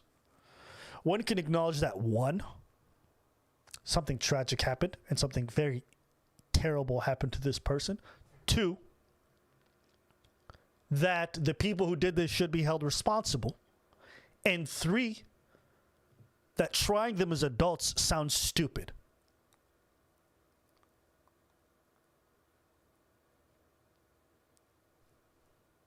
But hey, that's me. If you're not going to give them the privileges of being an adult, I just don't understand how you charge them as adults. And I don't like the fact that it's arbitrary, because generally when these laws are arbitrary, you know who gets most fucked by it?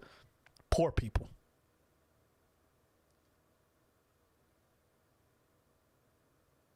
So, those are my thoughts on the matter. You guys wanted to know, and so I answered. But yeah. Generally, I find when I have these conversations, especially with Americans, and they talk about crime, I just cringe uncontrollably. Americans think that they understand how a judicial system should work, but your levels of crime are unbelievably high. Your incarceration rate is crazy high. Most of your laws don't make sense and just encourage criminality. So I'm like, bro, I don't look towards the American model justice system for what I think justice should look like. That's me personally. Y'all been failing at it. Y'all been failing at it. So why would I listen? You guys, I'm being honest. This is just by the numbers. You guys are doing terrible when it comes to crime and prisons. You're doing terrible. Okay? And every time like a crime happens, everyone gets excited. Send him to fucking jail, kill him, whatever, right? But you guys are not doing a good job. You're not doing a good job. And it's okay to have your own opinion and keep it as you want, but you're not doing a good job. How is it that your prisons are overflowing with people? You know, we talk about, you know, this is another thing that bothers me. We talk about this stuff, right? We talk about like, you have to set an example. You guys have been trying to set examples. You have some of the stiffest penalties for some of these crimes known to man, right? And people still commit the crimes at astronomical rates. So what does that mean? Does that mean that Americans who are born on this country and this soil or have like a gene that predisposes them towards committing higher levels of crime? Or just maybe some aspects of the judicial system are just broken?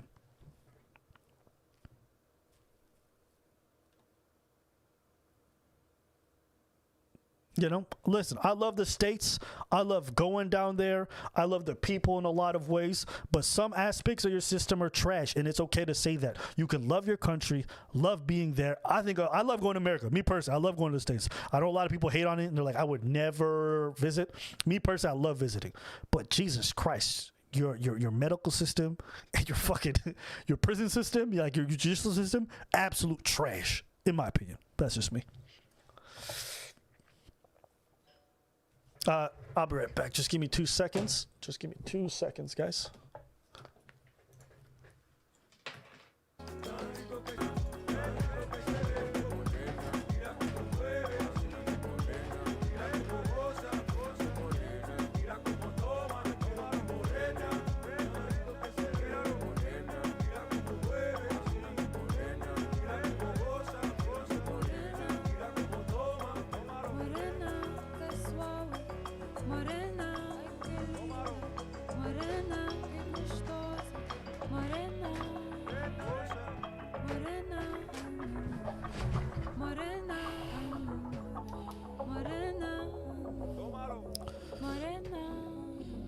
All right, I'm back. You know, and guys, like when I say this stuff, it's not to be like,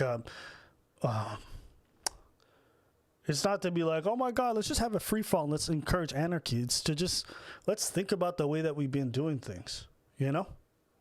Let's think about the way that we're doing things. When I was living in Los Angeles, bro, the way that they policed the communities was just garbage, and the relationship between cops and the neighborhood I lived in, bro, like the poor ass. You want to know how I knew I was living in a shitty neighborhood? Nigga, I used to walk outside of my apartment complex and see chickens on the lawn, bro. It was like the poorest Mexican neighborhood I'd ever seen in my life. Loved the people around me; they were great. I remember I used to hear cucaracha trucks. You ever heard those? It's those fucking Mexican trucks that roll through and they hit the horn and then cucaracha. They have that little shitty ass horn. But anyways, and when I lived there, bro, for 2 years, man, I'm not gonna front you. I'm not gonna front you, man. Like the relationship that I saw between the locals and the cops was really like, it was untenable. It was untenable. And bro, I remember how many times, bro, it's crazy, man. I can't tell you how many times I was just like riding a bicycle, like up and down, like some neighborhoods, bro, and cops just rolling up on me. I saw like it was different. It was different, and I always think that's like such a giant failure, specifically for Los Angeles, obviously. But even when I went to different parts of America, like I just noticed that the relationship between law enforcement, especially in major cities, and the citizens is terrible. Is really bad. But I'm also not surprised because I see how the cops react and then I see how the people react. I'm like, damn, I'm not surprised I don't get along whatsoever. Someone said, LA sucks. I mean, I agree, undoubtedly. You know what? This is what I'll say about Los Angeles. If you're not from there, it's terrible. And if you're from there, if you're fortunate enough to ingratiate in like the local neighborhood and not the fucking transplants who live there, it's a lot better, in my opinion. Like when you're in Los Angeles and you're just around the tourists or the people who are not from there, it sounds terrible. It's actually the worst experience, in my opinion. But once you get out of that, it's actually a lot better.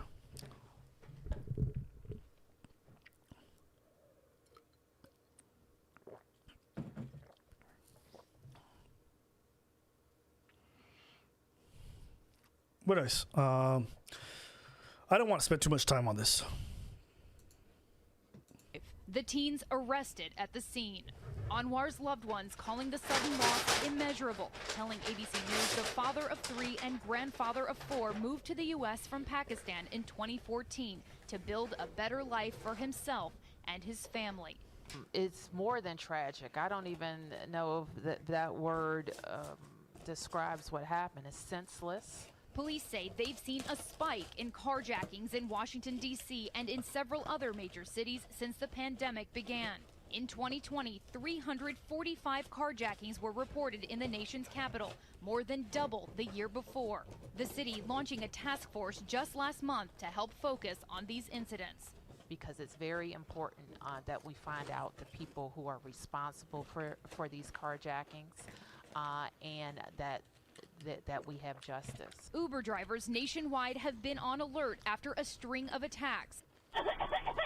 Earlier this month, a San Francisco Uber driver was assaulted and taunted by belligerent passengers.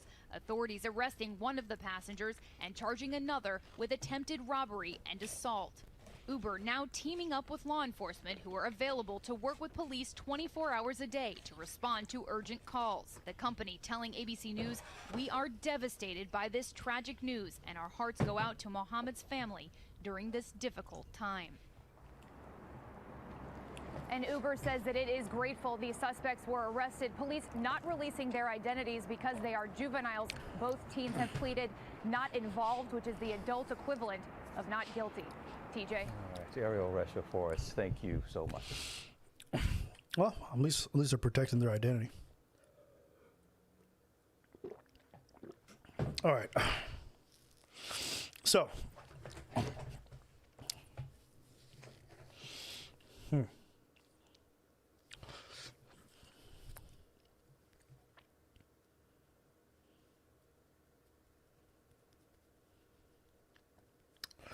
You know, whenever I watch videos like this and the people talk about spike in crime, it's always interesting to me how spikes in crime, especially in North America, always seem to coincide with when poverty seems to rise.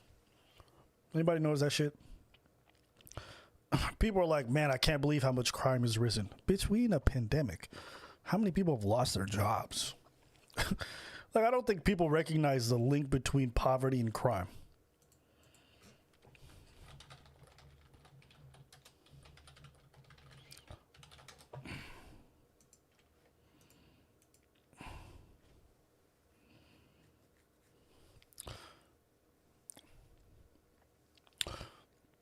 I don't know. I was going to pull up studies for you guys, but I actually don't want to make the stream about that. All this to say, you know, when you see stuff like that happen, it's always tragic and I always feel bad. But I always wonder if people are really putting their hearts in the right place in regards to like finding solutions to these issues. Law enforcement's great, but you know what's better than law enforcement? We need law enforcement. Don't go crazy like, oh my God, I was talking about fucking defund the police. That's not what I'm saying. But what I am saying is like, if you fix a lot of these economical issues, right?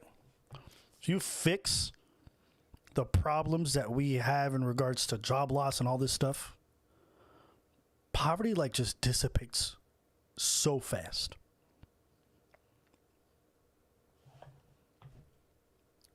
It's even the same stuff with a lot of like racial issues. I'm not saying racial issues will be 100% solved as poverty is reduced, but there is undoubtedly truth to the fact that as you go higher up in income problems, like, you know, a lot of those issues also start to dissipate. So, yeah. Anyways, I'm going to wrap it up with one last person to react to, and then we're done for today. Okay, so, here we go. This is the last person who reacted. Let me see. Oh, yeah, this girl. Apparently she reacted to my comment. His family. Hey, there you go. There you go. There you go. There you go. How you doing, sister? You know what I mean? We out here streaming this bitch. But anyways, I digress.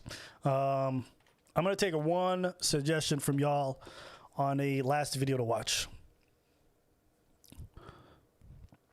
and then we're gonna wrap up this stream because we've been going on for a long time.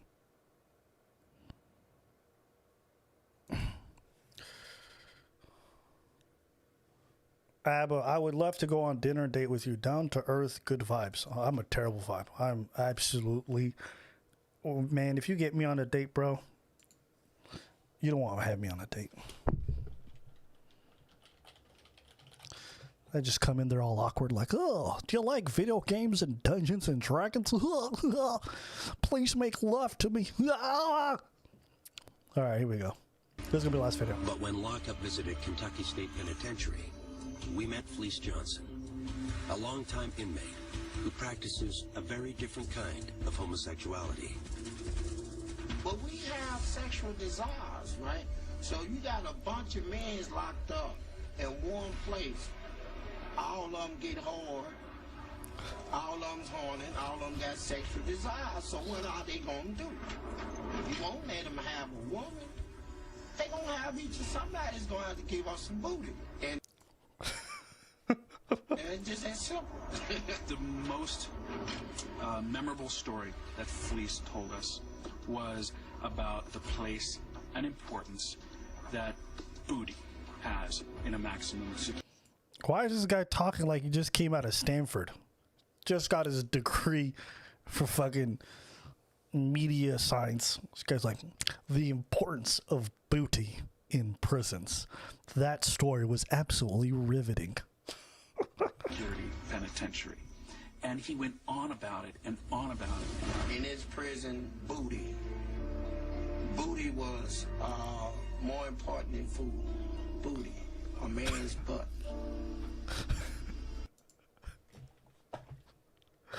Booty, a man's butt. Just in case you didn't understand, booty, like the fucking gluteus maximus, a man's butt.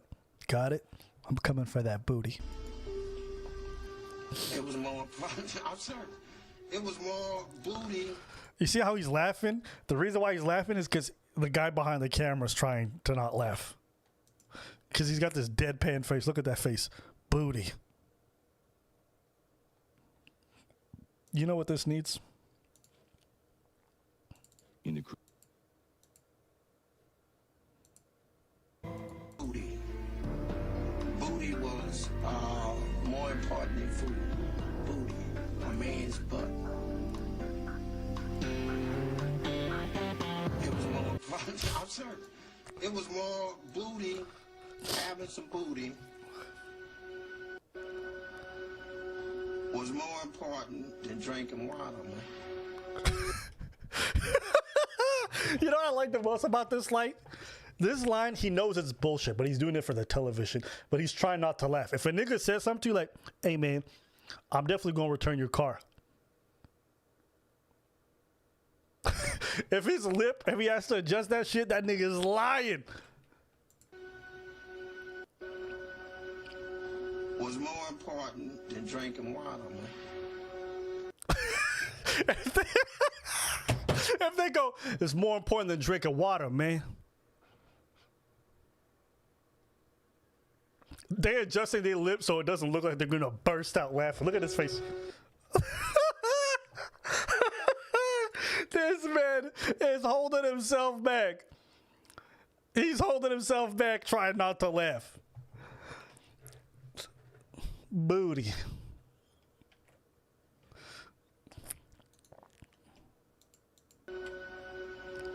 Was more important than drinking water, man. I like booty. Johnson went on to tell our crew how he used to satisfy his sexual desires, especially during the 1970s and 80s, when he was most active and prison security was more lax. When I see one, and he looks good to me. When I go see him, I say, you come here. I say, I'm telling you what, I like you, and I want you. And we can do it the easy way or the hard way. So The hard way. What you gonna do? the choice is yours, right? And it was always yes. Johnson also had a warning for the new generation of inmates. They might be asking for trouble from old-timers. You know, they got this thing where they sag their pants past their butt. It's a style. They call it some sort of gangster style. You know, it's sexy to us, right? And see, but they weren't prepared for this, right? So you sag your pants in her, man, somebody be up in your butt, you know? And it's just that simple. Johnson even let the lockup crew know that when he was in his prime, they wouldn't be safe from his advances either. If y'all had been in her back then in them days, and as much as I like booty, I'd probably felt one of y'all butts. And y'all was walking past me and dared you to say something. I'm not no shame in my game. It's just nothing that I'm ashamed to admit. I am what I am. When a new jack come in prison, right, he don't have no imagination what's going on in prison. He don't understand who's who, what's what, right? Most all young guys come in prison, they will try to find a homosexual first to find out who got the drugs, who to talk to, who not to talk to, you know, which backs wings to move on, right? In certain jails, you have a lieutenant standing up there, and when guys come in, everybody's standing up there and they point down, yeah, that young motherfucker's mine, that's mine. I talk to a lot of them because I'm on the reception side, right? And I see the fear in them. So I know, right, I can give them to a shark or a barracuda. If I sell a guy, believe me, I'm going to get something out the deal. First of all, right, if he's a newcomer, right, I want him to suck my ass with jelly, what they call tossing salad. That's the slang word, tossing salad. It means sucking my ass, right? With jelly or without jelly. Some people use syrup. I prefer a guy to use jelly, right? I will reach my climate, right? I will automatically get hard, right? I will, you know, come automatically if he's sucking my ass for about 10 minutes or longer, right? It's a sensation feeling, and it makes you feel real good. Most all gays do that. You know what I'm saying? Like guys to suck their ass. It's just like a pussy, right? But the only difference is it's not a pussy, right? It's clean. The person's decent, and the person know that that's an asshole. But in mind, he's looking at it as a pussy because. Hey man, this shit's crazy. This shit's crazy. Anyways, man, I think I gotta wrap it up there. Cause that shit was. I wonder what happened to Fleece Johnson. Documentary series. Did he ever get out? Did he ever get released?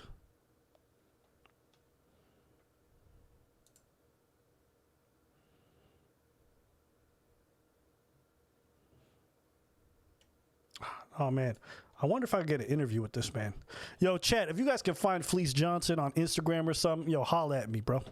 But anyways, that's it for today's stream. Hope you guys enjoyed it. We'll be back with another video a little bit later. Deuces.